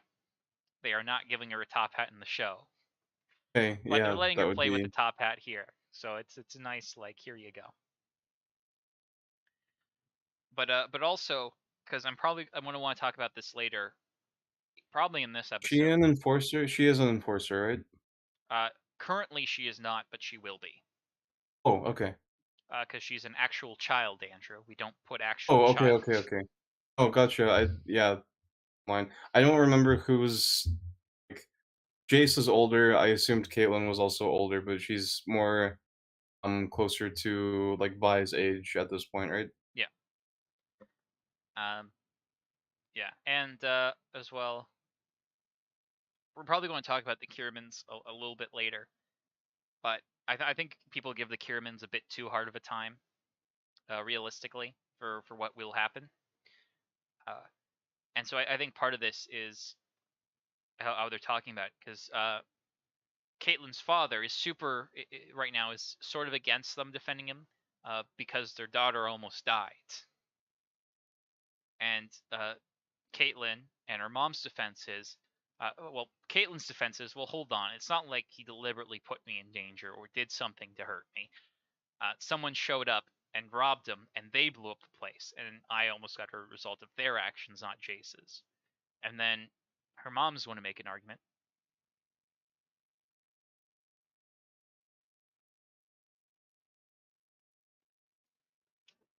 And so there's actually two arguments there, and I think a lot of people focus on the last one, because the last one is definitely about appearances, right? We're the people who are supposed to speak up for them. If we don't, it doesn't say if we don't, but this is how what we are supposed to do. This is what is expected of us. But the first part of that statement is we've known him for years. So she's speaking, and when she defends him, she speaks to his character. So I think the subtext of the first half of that, before besides, is that we've known him. He's not been reckless before. This isn't a case where he's like doing dumb shit that he should know better. This was an unfortunate accident, and we should speak up for him. Which, from that mindset, makes sense why she sort of will turn on him later. But yeah, I wanted to put that in there to set for when we talk about that when that happens. Is there anything you wanted to say on that scene? At the moment. Okay. And then we go to Vander's council. Hmm. Interesting. A lot more people are present. That's the first thing that you notice, I think. Yeah. Well, and obviously the tone, like, but first thing that interesting thing to me is that was like very much like behind closed doors, right? This is everyone is kind of behind the doors, like all together. Yeah. Everyone gets to speak their opinion. Very, very nice. As well, now we have. I just want to put the sort of a thematic mention on when Vander goes to speak. The first thing he does is taking a puff from his pipe, which you'll see throughout the show, especially in Zon specifically. There's this association of smoking with power, and so uh, there you'll see the thematic like when a good example of this is when we first meet him. He pulls out the pipe to smoke when he talks to the people who are trying to shake down his friend, and then makes her smoke before he heads off. But now we're going to see everyone seems to want to fight, as opposed to Vander, who is very against fighting. So let's see what he has to say. And of course, the person leading the "We should revolt" is Savika, who is a very important character. Do you remember Savika?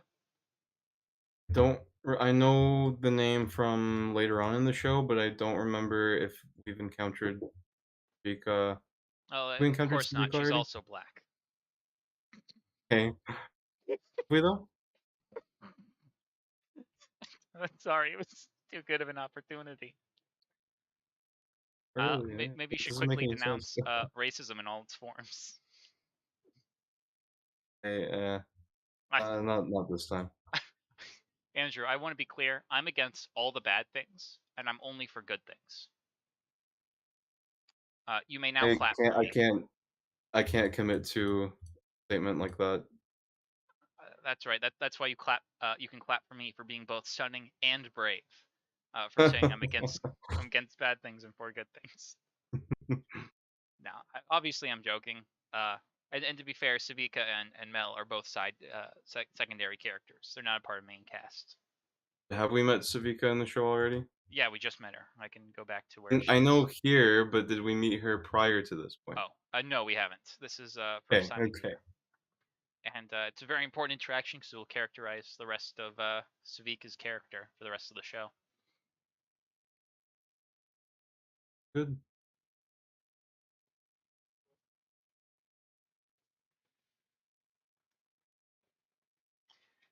I find it funny that the Hmm. person. This is what we said about like the world building. Um, One is the guy who says that is the dude who got thrown through a window because he wouldn't give up the kids. Hmm. Hmm. Wait, interesting. And then as well, the framing of the shot's nice, where he's accusing him of protecting his kids, and his kids are literally directly behind him. Very nice. Yeah, I guess interesting why that character the one to say that if he well probably I guess because he just got thrown Yeah, the he's window. probably the most upset. Like, those fuckers threw me through a window. I got glass shards in my side. Put them against the wall. This is our Oh, daily call for oh, violence. oh no.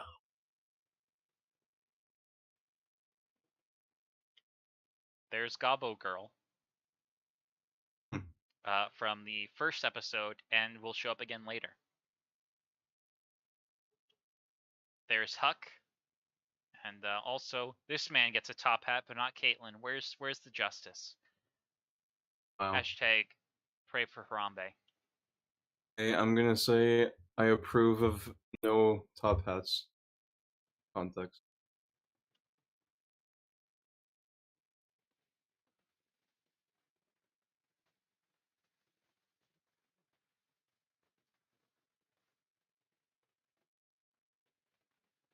Once again, right before he makes a statement, he's going to drag on the on the pipe.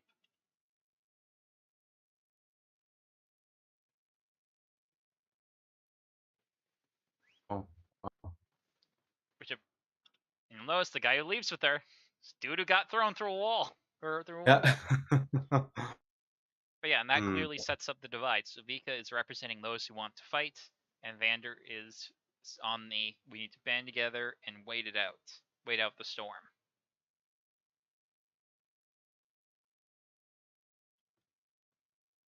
But that's kind of an interesting line. You're not afraid, but you're weak, which I think kind of makes sense for Savika's character as a line, because what what I think she's saying here is not that Vander, if he was I think in a way what she's saying is a greater criticism than the former in her mind. Because if he was a coward, he would realize that to fight is the right thing to do, but for some reason he'd be scared because he doesn't want to hurt his kids, and that could be theoretically that could be worked within to bring him to the right position. But what she's saying is it's not that he's scared to fight, it's that he doesn't want to fight, which is probably more accurate, but also a bigger problem for Savika because Savika's we don't really see it yet, and it isn't really solidified until like episode 9 where we really get uh, where we really know for certain where she's coming from. But with the power of hindsight, she's totally and completely committed to the cause of Zahn.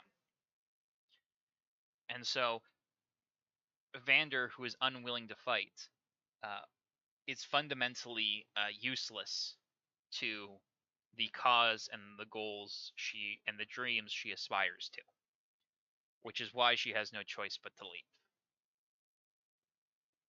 It's quite interesting how I would wonder what those conversations looked like prior to this point. Way more maybe not amicable, but like sure that like Vander would have arguments with her in the past that probably didn't result in her deciding that's it, I'm leaving. Well, we do have the line previous. The Vander I knew, the one who built Yeah. the underground, wouldn't wouldn't be afraid to fight. Or in other words, the Vander I started following would fight now. Yeah, and it definitely also does seem like Vander did get a lot more calm Yeah, related with when he took the kids on, right? right. He's definitely changed, and he talks about that in this episode, uh, which might be the last scene we do because you got to leave in a bit.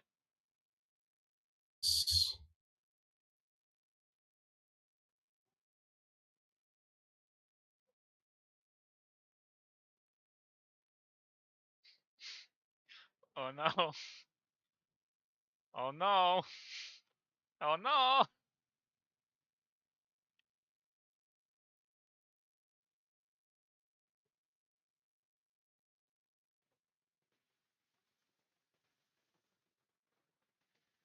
Right. And what's interesting about that scene is later in episode 7 we get that line from Vi. I remember when you wouldn't stand up to me. And this is a hilarious scene. Right.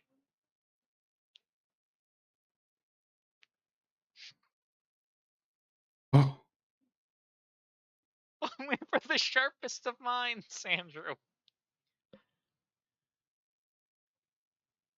I think that tells us a little bit about Mel. She handed him the kid's toy and told him that was for the sharpest of minds, which is one yeah, so hilarious, sneaky. right? And the guy is pretty dumb. Right. It tells us he's dumb. It also tells us that she has sort of an understanding of uh, sort of real politics. I don't know if you've ever read the book. Um, Man, I can't remember the title now. Politics. Why Nations Fail? I I think it have is. not Oh, read the book. I think that's the book I'm thinking of. I may be messing it up, but basically, what the book's about is no, it's Dictator's Handbook is the book I'm thinking of. And Dictator's Handbook basically talks about how there's like a small poor town. Well, one that's it talks about how dictators retain power. And one of the great examples they use is this small town, very poor town in like Southern America, where the mayor makes more money from the mayorship than the president did from the presidential office. But it talks a bit about how you retain power.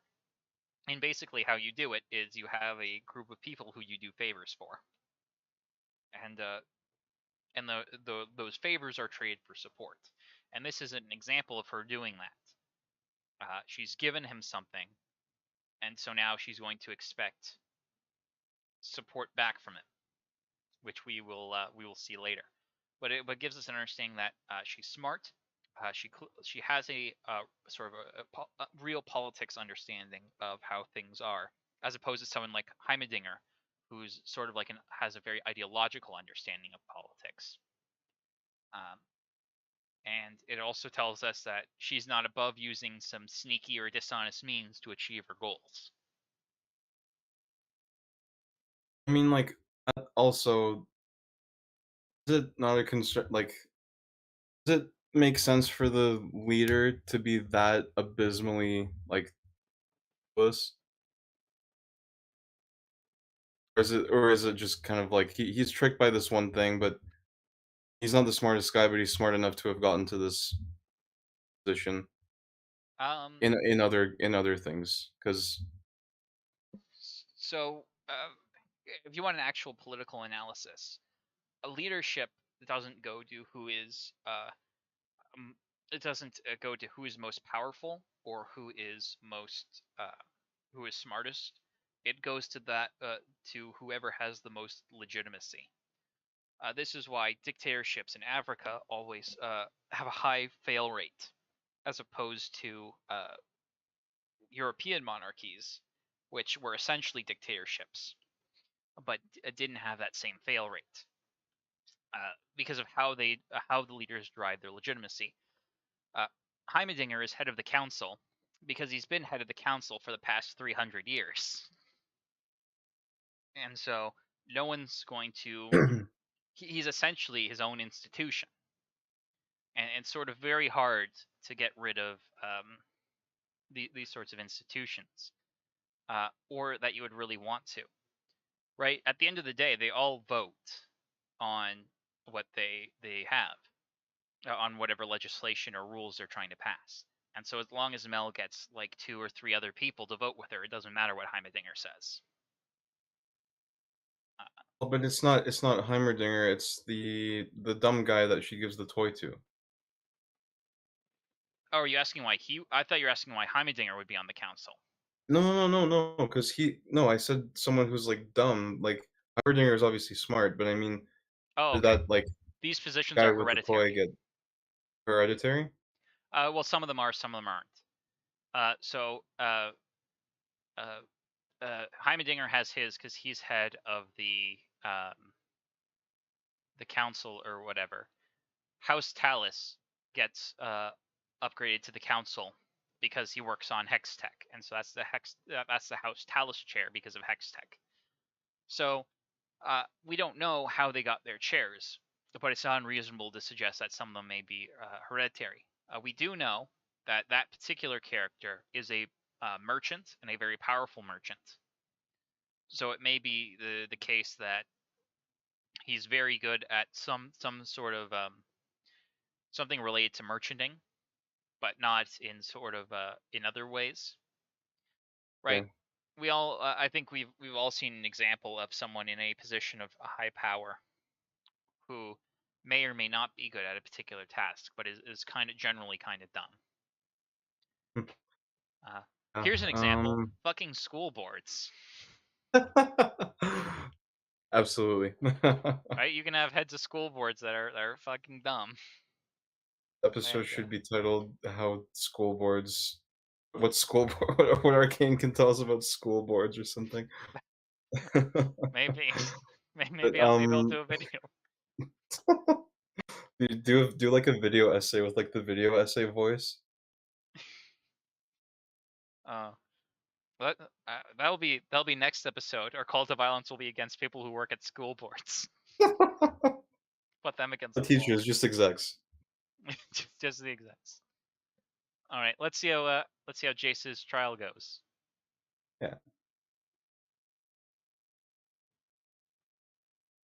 Oh, the sun is closing. Yeah, this is.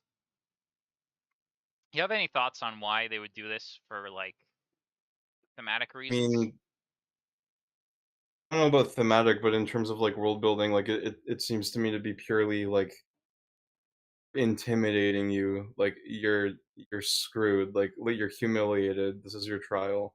We are in power here. So you're saying this is shame, shame, Basically. shame. Ding ding ding. Basically. Yeah, I'm not really sure why it's the way it is.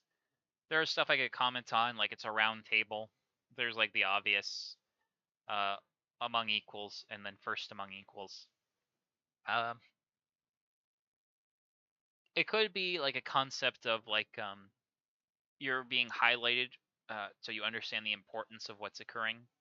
Right? Jace gets highlighted because we're talking about what he did, and so the importance of the matter puts him in the light, and then everyone who votes gets the light too, because you want everyone to focus on who's voting for what.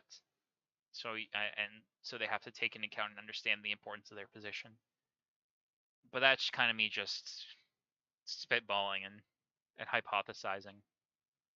Sense. I mean, it's interesting that it's like a cultural kind of thing, I guess. Like, where like to emphasize the gravity of the procedure. Like, you're not gonna have someone like talk out in court and be like, "I'm gonna hold you in contempt of this court if you don't shut up." Like, no, everyone knows. Like, just by it's like it's communicating everything to everyone. It's like this is serious, and everyone here except for Jace would have done this quite a few times already.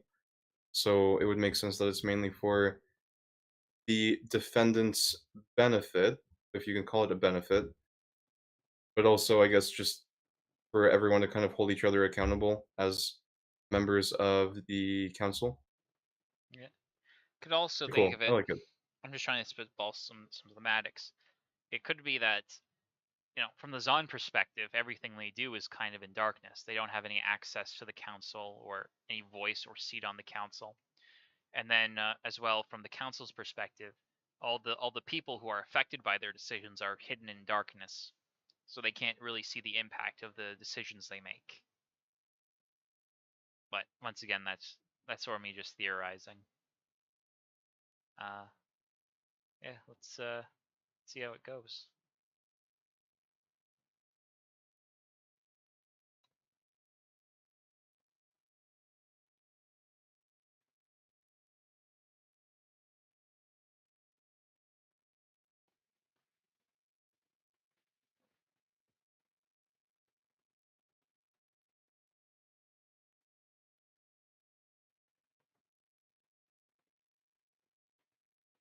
So what's interesting about that line is it's sort of a parallel to when he talks with Heimerdinger, because he's admitting like here's some of the stuff I did wrong, but he ends that with I want to continue my studies, which on its face is sort of like a I'd like to go back, I do stuff with the academy, but the sort of hidden subtext I think of that is all this was dangerous, all this, but I want to continue doing this research into this stuff, into magic, which of course he doesn't come out and explicitly say, but that seems to be what he's sort of the subtext of what he's saying.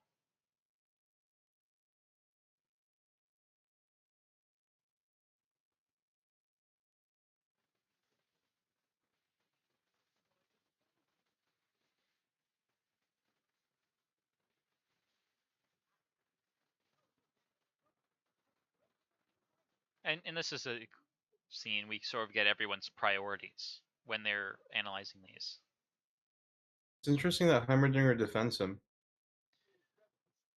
Yeah, he has that bit where he goes and talks to him earlier, and he's like, "Here, do this and this, and you'll get a slap on the wrist." And so this is, Right. I think, him assuring that Jace ends up getting that slap on the wrist. Right. In the end, I think because Heimerdinger makes a mention that he like remembers him from the academy or whatever as one of the students. So he's probably, he's a teacher who's looking out for his students and has their best interests in heart, unlike school boards. But but School boards, man. but uh but yeah, so he's the and to be fair, he's defending uh he's not saying like nothing was wrong, but he says, mistakes happen, and Yeah. he's owning his mistakes and whatnot. And then Mel immediately goes to, okay, let's prod here. What is this something useful to me? To which he Hmm. says no. And she's like, oh, well, you're fucking worthless then, ain't you?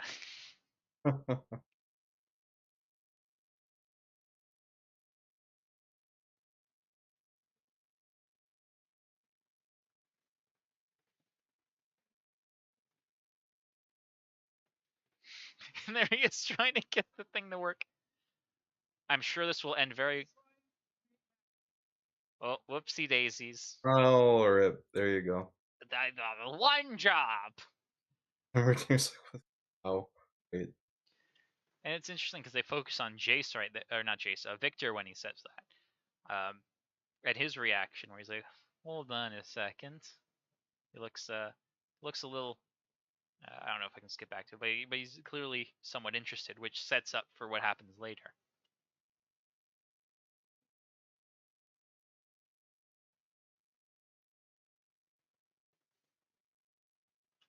And that's an interesting line too, because Heimerdinger's, of course, makes the argument some mysteries are better left unsolved. Um, but as soon as someone brings up, hey, you can't do that, Medarda or Mel's response to that isn't, are we sure, or do we know this for? It's, well, hold on, someone tried, right? Which aligns her a lot more closely with Jace than Heimerdinger, but immediately her go-to is, well, what if do we is there a way we can do this, right? Which is, everyone's arguing, the main crux of the actual argument is whether something should or should not be done, whereas she's in the position where those two are in the position, can this be done?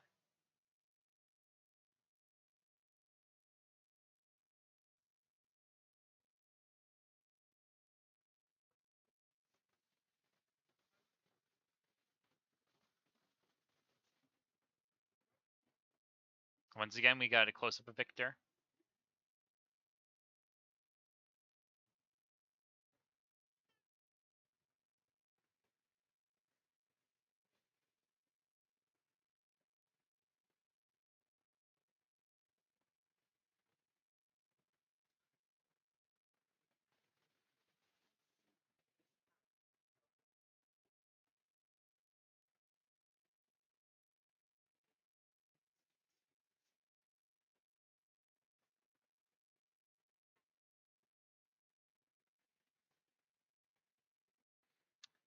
And so once we get a bit more insight onto Heimerdinger's motivations and his thought process, which once again in the abstract are not things that we would disagree with. But of course, obviously, a lot of the people are in the position where they want to help Jace, or they think Jace is on the right path, or that just because some people have done evil doesn't mean all of it's evil, right? So there are a number of objections, but it's not like an unreasonable position. Whereas in like a bad show, it might have been, no, you can't do magic. We've never done magic, and you can't start trying it now. Or it'd be something like, well, I don't like you, so you can't do magic or something, right? These sort of thought processes are rational and make sense. Did you have anything you wanted to comment on that,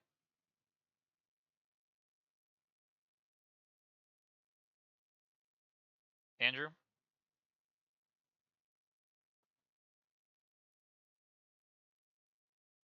All right. Well, it appears Andrew is gone. Oh, he's disconnected.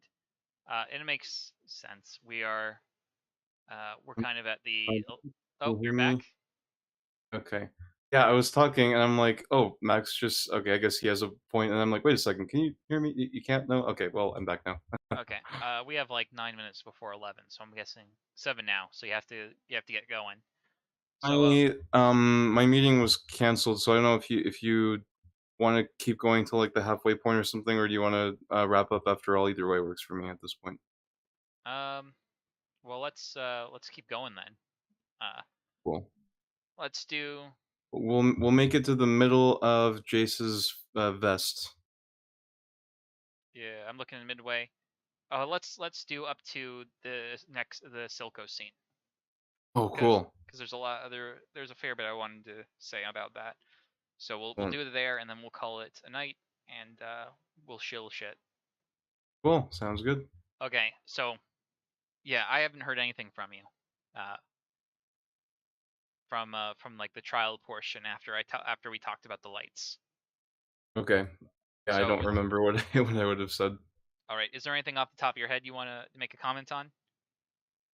Yeah, it's interesting that Heimerdinger is again very much being like, I'm the one. I'm the only one who knows.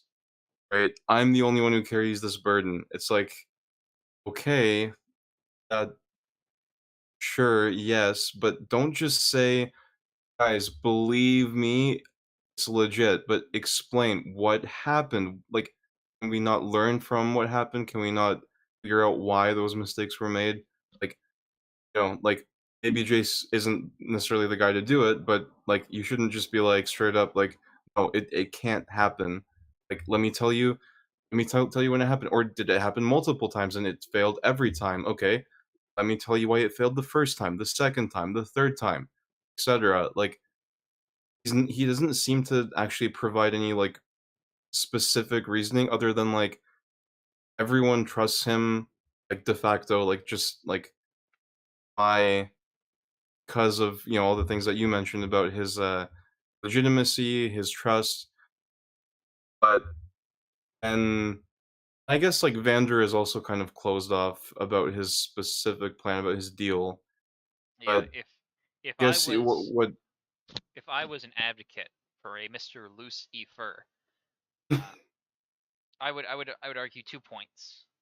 Which so one applies only to well, actually both apply to both Vander and Heimerdinger.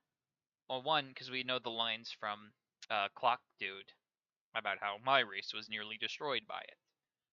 So probably, especially in Piltover where everyone's educated, people have a pretty good idea of the sort of mage wars that predate this show.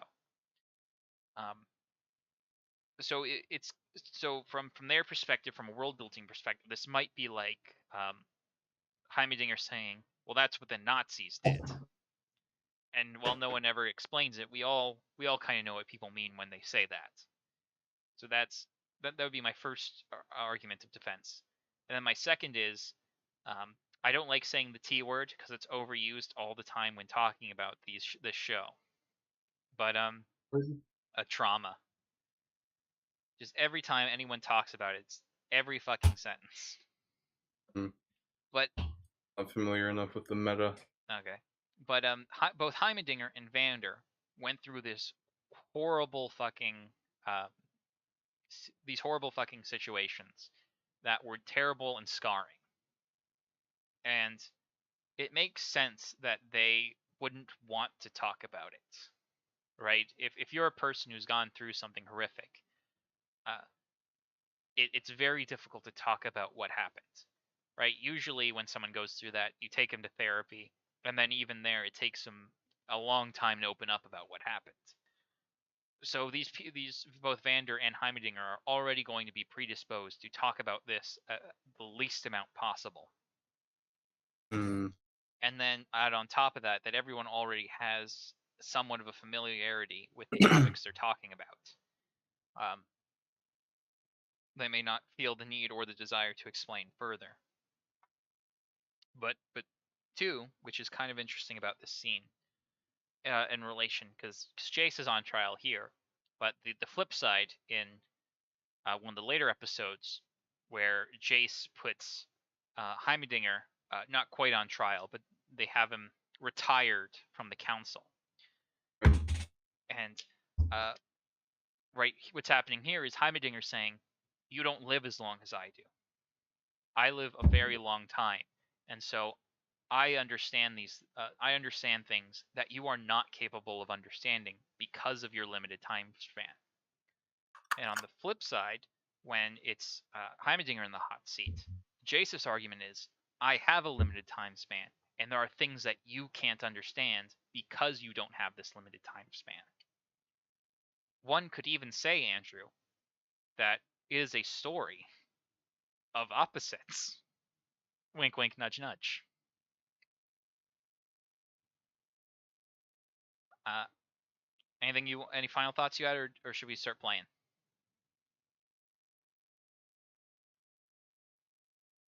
Is your mic dead again?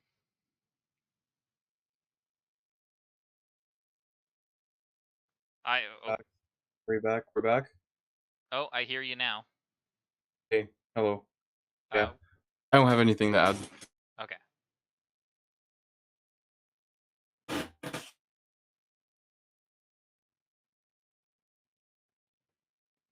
Oh well, okay. I mean, I guess there's our answer, sort of Yeah. warmongering of mages. Right. It talks a little bit about the show. They give hints, but basically, there was a giant war, almost destroyed the world, and so everyone hates mages now, and they burn them all, burn the witches. except for like a secret group in like Noxus or something. I don't know all Oh, the details of the lore.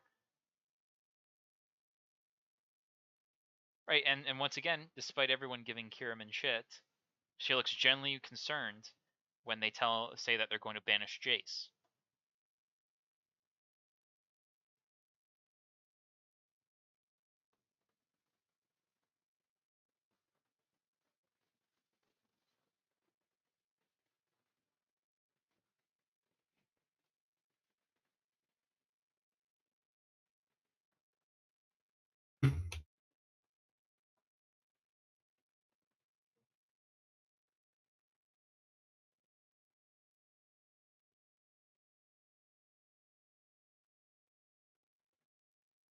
this pretty much makes sense. Like, I've been watching a lot of like true crime type stuff, and a lot of the times, um, like defenses can be like pretty wonky. Like, especially when someone's like actually like guilty, and then like a lot of the time they'll try to like get their sentence shortened and things like that. And um, even when someone is super guilty of like a really evil thing, the parents almost always ask, like almost always emphasize like forgiveness, and like you have the power to make him not lose the rest of his life, even though like everyone there is gonna actively trying to make him lose the rest of his life, and things like that. Obviously Jace didn't do anything like that. Like, oh yeah, actually he didn't really do much that is worthy of any particularly, like, maybe like something because of carelessness or whatever, but like Well, I mean, um the crime here would be magic and investigating yeah, magic. possession of, yeah, involvement in Banishment is magical. on is was historically a very serious crime. Um, the last time I heard about any form of banishment was a university TA had who got banished from their country of origin and from working at schools in their country of origin because he was inappropriately touching the girls, the young Oh, there you go. prepubescent girls. Yeah. And I didn't find out about that till after he was in my class. Yeah, I Oh. was on the news. It just said Brock Professor. Uh, they got rid of him, Oh no. or he was like a TA or something. But yeah. Oh no. And to Dude. be fair, I don't know how accurate the actual news was because you can never tell how accurate news is nowadays. But I know Yeah. they dismissed him, and apparently he was touching kids. Wow. Don't worry, Andrew. I was an adult when I went to university, so he didn't. That makes sense. You were Also, safe. also I wasn't a woman, or I guess in this case a girl. Oh my gosh. But yeah, Eh, pedophiles are okay, everywhere. but so Another group to add to the wall. well, yeah, there you go. That makes sense. That makes Yeah. what I wanted to note there about um like, what was I talking about? Oh yeah, like Parents in fences and court. stuff. Yeah, so like I mean, yeah, it's just interesting that just came to mind, I guess, when his brother stepped up to defend it, and the fact that she said, um, he like she's defending him, but like he has a good heart. But this thing that he did, yes, it's foolish, but other him in other contexts is fine. But this is really the crux of the matter. And it's like devalue. It reminds me of when Vi said like she didn't disagree with Milo about Jinx in that one scene.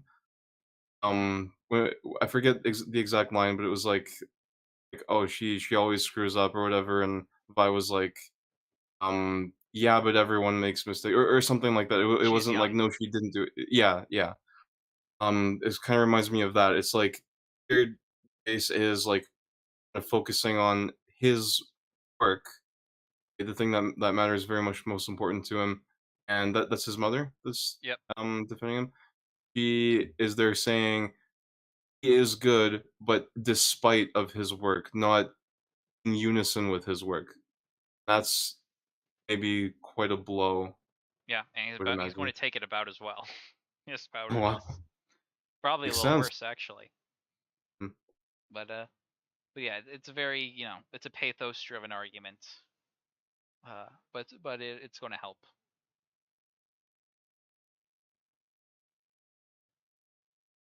Especially given that like the magic saved his mother. Yeah, yeah, and Jace is going to talk about all this in the upcoming scene, which we'll Hmm. see next week. But yeah, Sense. he brings this up. And also, I think if you look closely, you can't see in this scene, but you'll notice a couple of her fingers are missing, and they have like replacement fingers because of the finger she lost to Did I? frostbite. Yeah. Thought those were just like jewelry, but yeah, makes sense. Cool.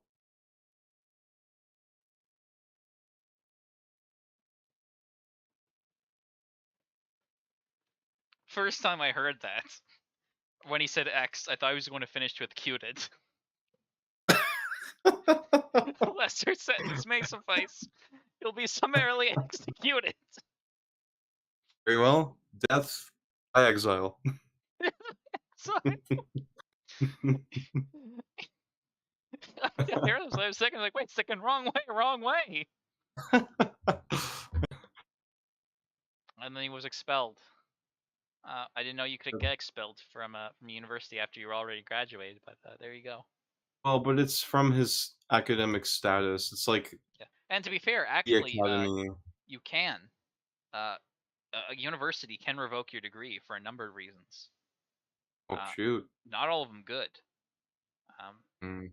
but like a lot of times, it's like there was evidence uncovered that you had cheated or you had faked your like if you have a PhD and you faked your doctoral thesis or whatever, they might revoke it. But yeah, because I remember learning about that when after the Charlottesville, a bunch of people who had degrees got them revoked for participating in it. Mm. Which I'm not sure about that one. Uh, to be clear, against bad things for good things. Uh, you know, don't support the Charlottesville protesters. But I'm not sure universities should be pulling degrees and stuff for people exercising First Amendment rights to comment on government, regardless of how fucking dumb those beliefs are.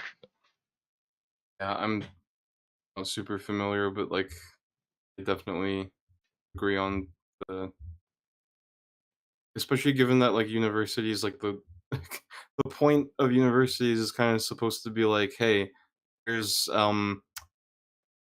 you're learning from different perspectives and stuff. And actually, even in like medieval university, like even like St. Thomas Aquinas, all of his stuff, every like so in the Summa Theologica, like he'll have a an article that he's like arguing for, and there's like hundreds of like these like articles, and he'll have like three or four, or sometimes like bunch, like five or six objections that he raises first, and then he says, on the contrary, and he gives his answer, and then he goes through all the objections and he answers all the objections. So Yeah, he formulates the opposing opinions, every possible opposing opinion you can think of, and just engages with that. And it's kind of what university is supposed to be, as far yeah. as I know.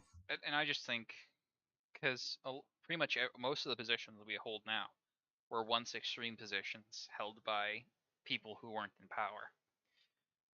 Like I don't agree with the Charlottesville people, but I do agree with a lot of the stuff put forward in like the Stonewall protests or slash riot, and that was super fucking controversial at the time. And the civil rights movement would have been super controversial at the time. And I'd be really annoyed if one of those groups got like PhDs revoked or kicked out of school because of their being a part of those, right? But in either case, uh, at least they weren't using magic like this piece of shit here who's not in his right mind. Even his mom Yeah. says he's a lunatic, Yeah. Oh man, and you can just a see it big like oof. his face we frozen on. He is very unhappy. Yeah, I mean, like that stings. Like that's like probably like he did not want to hear that, especially like in his mind.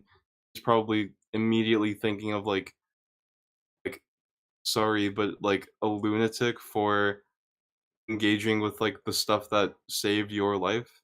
Yeah, he makes this point directly in when he talks to her. He's like, "Magic saved your life," and she has Um, a great counter line, which is, "But magic won't save yours now," which I think is a pretty great line and shows very clearly where they're both coming from. yeah, But we're not reacting to that scene. We're yeah. reacting to this Let's scene, go. and we got Silco in a minute. So let's finish this up.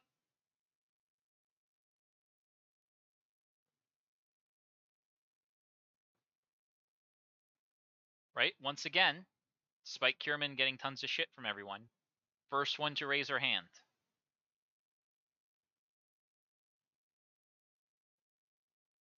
Um, against against him though, right? Or for him? They're voting in favor of him being remanded to his parents' care as opposed to being As opposed to banished. banishment. Gotcha. Right. Okay. So Kierman is out there doing what she can to support him, despite despite having now. Because actually, we should talk about this because she's going to be very cold to him later. In her defense, right before coming here, what was the argument about? It wasn't really Jace's fault. Someone robbed him. They caused the explosion. And now she's finding out that that what was happening was he had these super dangerous materials that her daughter was around. Right? It Ah, reminds me right. of Yes. there's this guy who built an actual nuclear reactor in his backyard. He was a kid, Oh, and yes. and of course it wasn't properly contained. It was spilling radiation everywhere. He went to jail for it.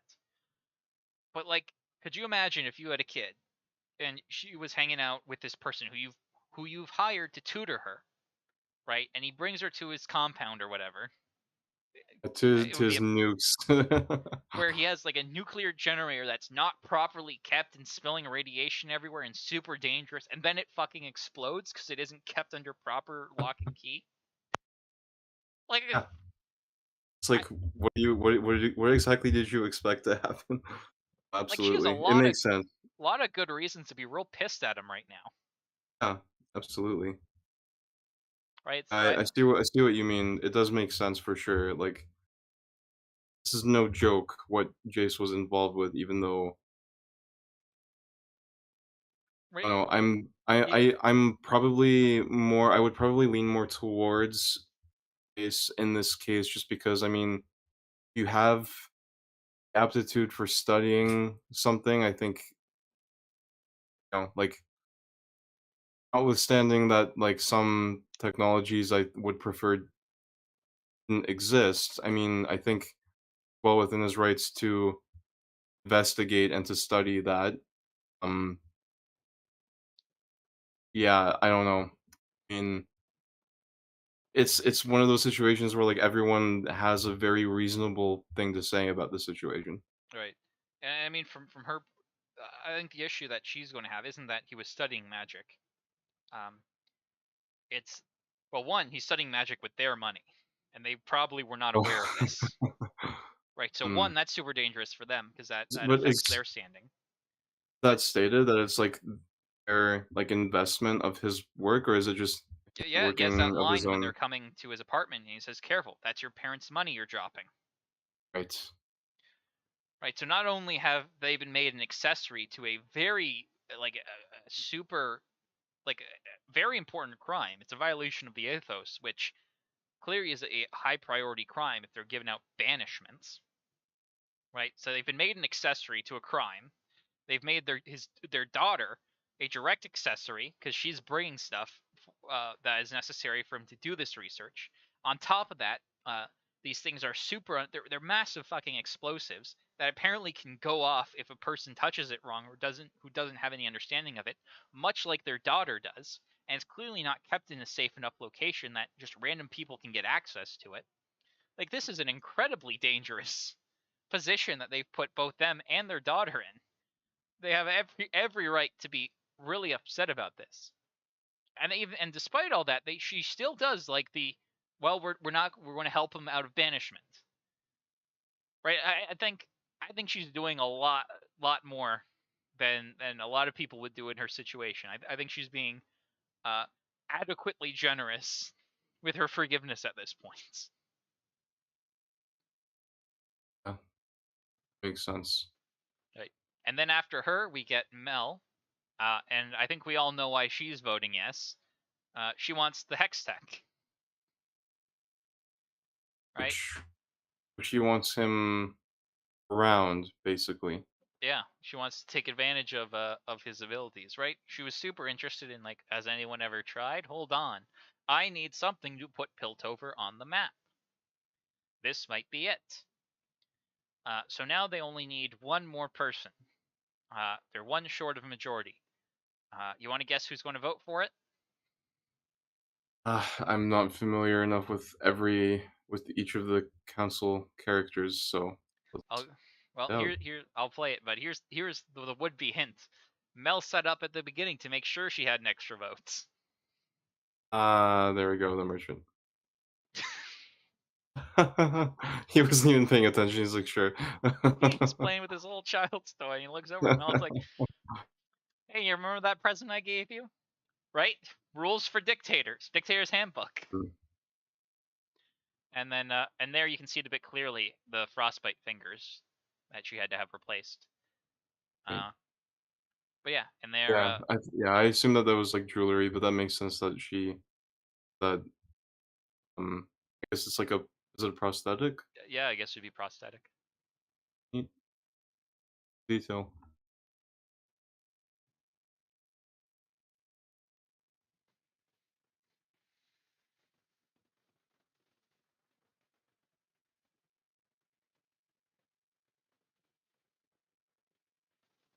All right, last scene we're doing tonight. Once again, you'll notice in Silco's place, what do we see in the mural?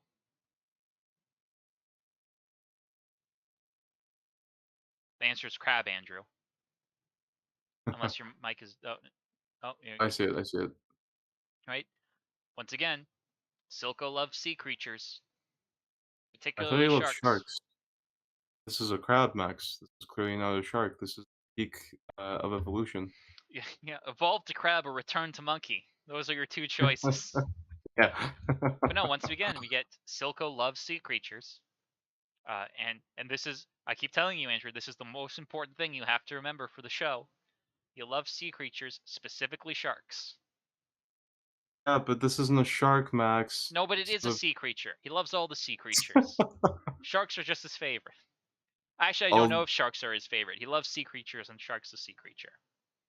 I'm going to make sure that I'm as unspecific with my remembering of it being sharks as possible, and only remember vague sea creatures, barely crabs, Well, you know, perhaps whales. if you most important thing is Silco loves sharks, but you know, sea creatures will probably work too. Okay. Right. And so we have Marcus come in, and he's looking around really quizzically. How did he get here? He wasn't. Well, he'll tell you in a second. Okay.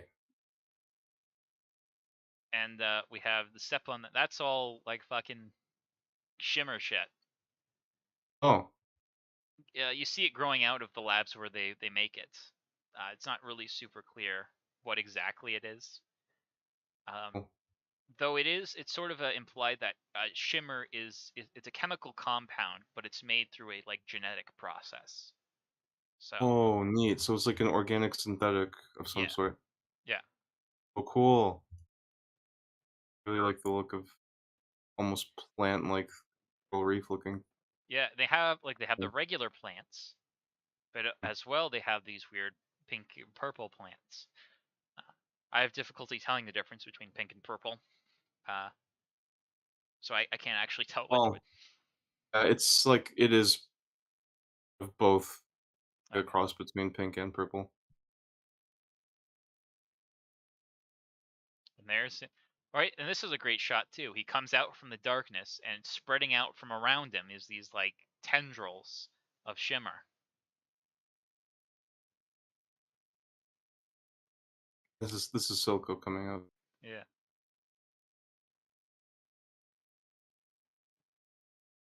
Okay, so now we Oh, know why Marcus is there.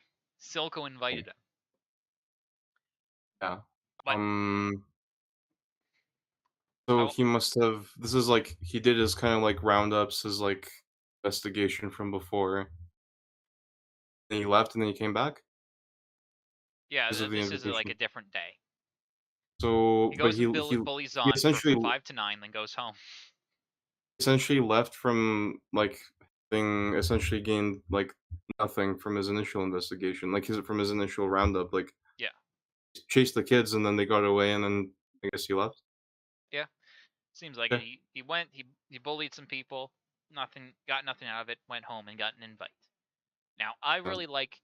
I like the lines in this scene. I think the dialogue in this scene is superb because there's the stuff they're saying, and there's sort of like an to everything everyone says. There's like an underlying message that's being portrayed with the specific lines that are used. So Marcus comes in. He says, "This is the first time I've been invited to the lanes. It better be worth my time," which is tells us a number of things about what's happening in this interaction. One, Marcus has no idea what is going on right now. He is utterly confused and baffled as to what is happening right now. And by having this line where he's like, "This is the first time ever," he's reaching out to Silco and saying, "Why the fuck am I here? I don't know yeah. what's going on. I don't know anything. I don't know who you are. I know literally nothing." Got And an then you, interesting power dynamic situation. oh Like I yeah, really like this scene is phenomenal for power dynamics. Um, like something I really like in movies and stuff that I forget where I have encountered this. I think it was in a Mahler video where there was like a bunch of examples of like power dynamics shifting. I think it was because he was showing off the interrogation between Kylo Ren and Rey, and he showed like examples of a similar kind of thing done well in other media. And I really like that idea of like almost like you know whether it's an interrogation or two characters meeting, one character is like I'm clearly in charge here, I know what I'm doing, and then that kind of shifts and then you kind of get the implications of that. In this case Marcus doesn't really know what he's doing, but he's like I'm an enforcer, I'm an officer, like I'm like sure I don't know what I'm doing, but you're about to tell me and we're about to have a little chat here, Mr. Silco, aren't we? And then Mr. Silco is probably gonna swing back right at him, isn't he? So right, so I'm that's like the second part of his thing. This better be worth my time. I don't know what's happening. I don't know who you are. I am in a. He's alone by himself in a yep. strange area. This is like an extremely vulnerable position, and he's communicating that very subtly. Like I don't know what's going on here. What's happening here, Yeah, right? it's like the But he best needs to possible maintain, way that right, and then he also needs to maintain his power in the dynamic. So he comes out with the yeah, second line: "This better be worth my time," and the yeah, implicit ending to that is "or else." yeah, it's like the best possible way for him to say I'm screwed without saying I'm screwed, but saying, "No, you're screwed," even though clear that he's not, you know, Right. he's not the one in charge. And also, in fact, the fact that he showed up under these circumstances is itself an indication of a level of desperation. Yeah, and I guess is it implied or is it later explicitly said that Silco asked him come alone? Uh, I mean, every other time we see him go anywhere, he's always with people. So it's never stated, but we can sort of gather that he was told to come alone. Yeah. I don't know, I do wonder well, okay, let's see how it plays out, I guess. Okay, because the rest of the lines are great too. Hmm. Right? That's a great line. I don't know what's going on. I don't know who anyone is. What is happening? And then Silco comes back. Oh, that's your problem, Marcus. Right? He's saying, you don't know what's happening. I know everything. I know who you are. And now he's going to make, right? You carry your chin so high, you fail to see the opportunity below.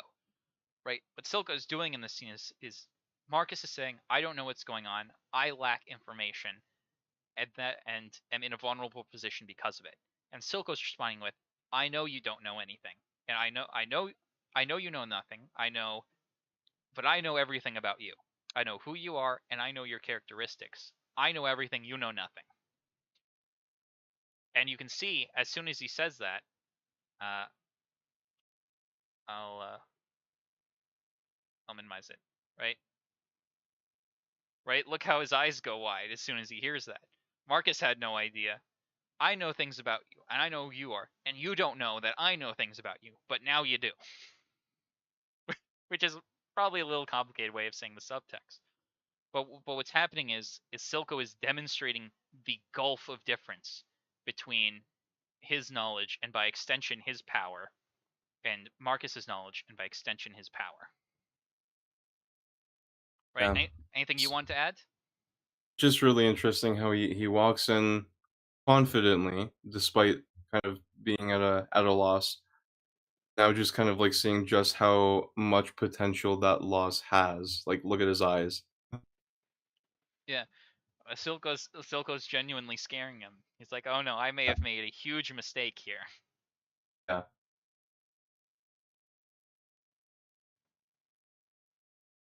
Right? And on top of the subtext of like, I know I know who you are, and I know enough about you to describe your character to you. Despite being someone you have no clue who I am. Uh, there's also a bit of actual like commentary on Marcus's character by Silco that does hit home a little bit, because we know, one, he carries his chin very high, metaphorically, right? He thinks he's better than everyone else. Uh, That's but accurate. but he has that line about fail to see the opportunities below, which is kind of a reference to the way he goes about things, right? Uh, the other big interaction we've seen him in is Grayson and Vander, where Grayson takes advantage of the opportunity that is Vander to try and resolve it peacefully, whereas Marcus never tries that, and he never tries to take advantage of any opportunities. He just tries to force everyone to do what he wants. So one of the great parts about that line is it's a true line, and that is how he is. And as well, I'll talk about the framing a little bit. Silco is sort of pacing around him in a circle, which is a very like predatory stance to take. Right? He's sort of in a way, it's like circling prey. And Marcus, on the other hand, is saying very still, right? The freeze instinct of the flight, fight, freeze, or whatever the fourth one is. And as well, he is the framing of this scene in particular is his back is to Silco, which is a very vulnerable position, right? Because you can't really defend your back very well. That's why whenever you fight someone, you face them. So on top of like the predatory instinct in Silco and sort of the prey instinct on display in Marcus, they're also framed in positions that demonstrate Silco's power over him. Uh, was there anything further you wanted to add? No, go ahead. Okay. Right, once right, at a deficit of Invited. information, Yep. he has no idea who he is, and now uh, the power dynamic has become Silco has things that I want, and he is the one who can give them to me, and he can only get them right now from Silco. As well, who are you? He Has a doesn't bit, even know that. right, and as well, there's like a level of not having the information and not having the power engenders a sense of fear, and so there's sort of like a desperate like, okay, this is very scary. Please pull me out of this. Please give me a lifeline here. To which Silco's response is,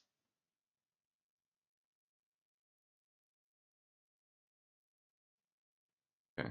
So now he has the confirmation, yes, okay, he does have the information I need. And for sure, he's been my best lead so far. He's the only one at least willing to tell me about them, right? And then, right? The circumstances. yeah, and I quite like this last line he says, because this is in the context of, I have all the information, you have none. I have all the power, you have none. I am in no danger, you are in a whole lot of danger right now. And I'm the only one right now who can help you. And so what does he say?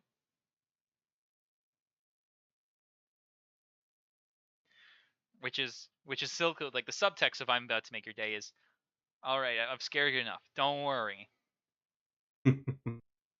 I'm here to help you. And The once power again, notice in dynamic has all these been scenes we have the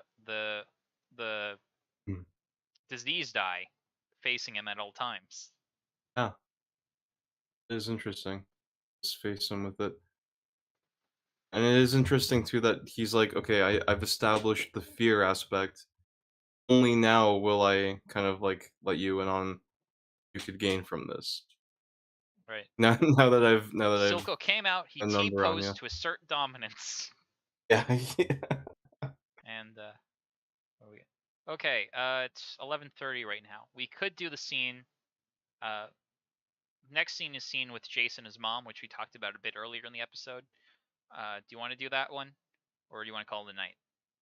I think it makes sense to reconvene next time for it. Okay, sure. It's about a minute long, if that makes any impact on your decision. But I'm fine quitting here if you want. Yeah, all right, yeah, you can go for it. Let's just do Okay. it. And then we get to start next episode with Silco, so that's nice. Yeah, that would be good. So we're looking all cold, but also rainy. Chase is sad too. I'm a sad boy. What's that called when like the environment reflects the character's mood? I don't know if there's a word for it. I It's would have to. something. It's some sort of irony. Thing irony. I think. Look it up. Okay. Jace got a hammer. A little bit of foreshadowing. I keep tinkering, or is that his like future Oh, that's his big weapon. He has a giant weapon? hammer. Okay. Uh, Also, you get a nice right. We get a shot with his a lot of the. There's a picture here with Jace with who is presumably his dad, and we never see his dad, so you can assume that at some point he passed away, and Jace knew him. And really, we don't need Um. much more information than that. A lot of movies will like, oh, you've been like this since your mother died or your dad died. We can So already tell just based on the context clues what happens here. We don't need it fucking spoon fed to us via expositionary dialogue. the Yeah, way I found the term for the weather reflecting the character's mood is called the pathetic fallacy. it's It, okay. I know that's what it's called. Um, Name yeah, I'm just probably trying to because think it's how like they come in to that. Pathetic, I'm gonna guess is based off of pathos. yeah, like it's invoking pathos and it's I guess probably like fallacy of like oh, the world is kind of like empathizing with me, but it's not. It just happens to be raining. Yeah.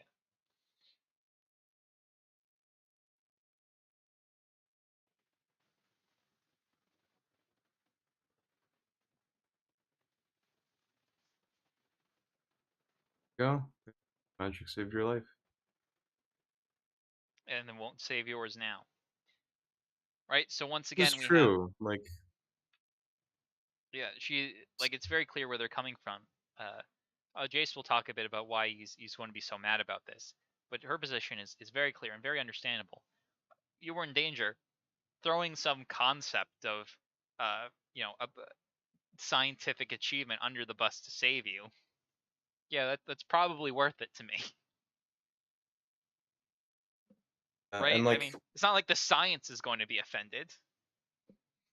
and ultimately, when it comes down to things like, oh, okay, but no, it's also his reputation and his work, and that obviously not in her mind, but in his mind, does offend him.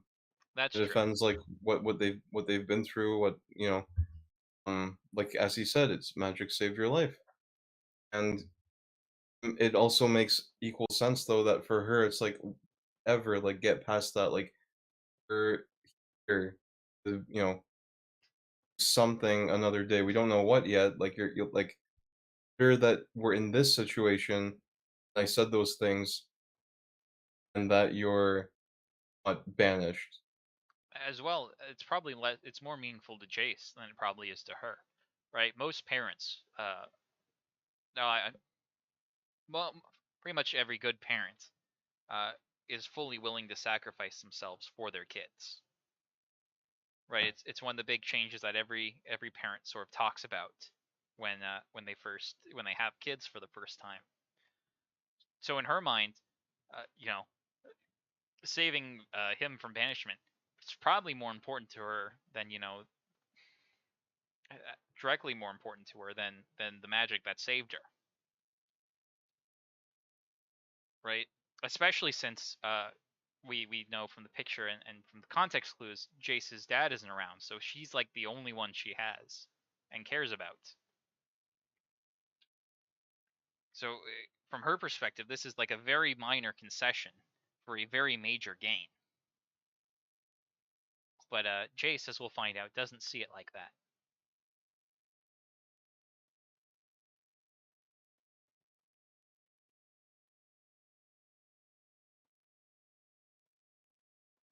It makes complete sense for him to feel pretty much abandoned here, despite his mother's, from her perspective, best efforts. Attempts. Mm-hmm. Yeah, there's this is super important to him, and she's saying, listen, you need to let it go, you need to drop it, you can't be doing this anymore. And he's seeing this as like, this is the most important thing in this is my entire life's work, everything I cared about, and even you, the one person who's supposed to encourage me, are telling me to forget about this. Uh, oh man, it also sucks, and I think a lot of people can relate to it being like kind of like lack of possibility to communicate that, right? Like he wants her to understand how important the work is to him, right? But as far as she's concerned, like she gets it, she does get it. It's not as important right now, and it has to be dealt with, even though like maybe they both don't kind of fully get each other's perspective here, and that's ultimately going to block them from well, being like from like that communication, I guess. I don't know. It's interesting. I maybe I'm not phrasing myself properly here, but Yeah, you should hide all the cocaine you have stored in your house. I hear the cops coming for you. yeah. Oh, all right. Oh, it's because of the Well, threat of I don't know. violence at the beginning of the show. Microsoft sent their guys after you. That's probably more likely the reason that no one knows about my cocaine, Until even now. my own mother. Right, and that's Well, pretty.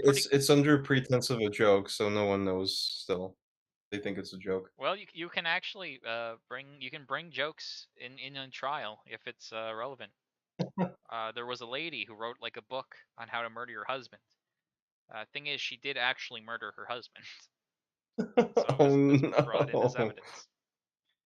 Uh, Lucky for me, I which don't is actually have cocaine. which is the amateur mistake. She should do what OJ did and wait till after the trial to release his book on how he murdered his wife. That I believe that Oh is my actually gosh. true. He like released the book, and his argument was, this isn't what I did, but if I did do it, this is how I would have done, or some dumb shit like that. I don't know. I remember they were My making fun of goodness. it on like Mad TV or something. But that is about halfway through the show. Next we have Victor, and then we go back to Silco, uh, which is my other great another great scene with Silco, which involves sea creatures. Remember, Silco loves sea creatures, especially sharks. This is the most important thing to remember. So loves crabs, especially understood. Uh, Aside from that, I think that's about halfway. I guess we're calling it here. Andrew, do you want to shill your shit?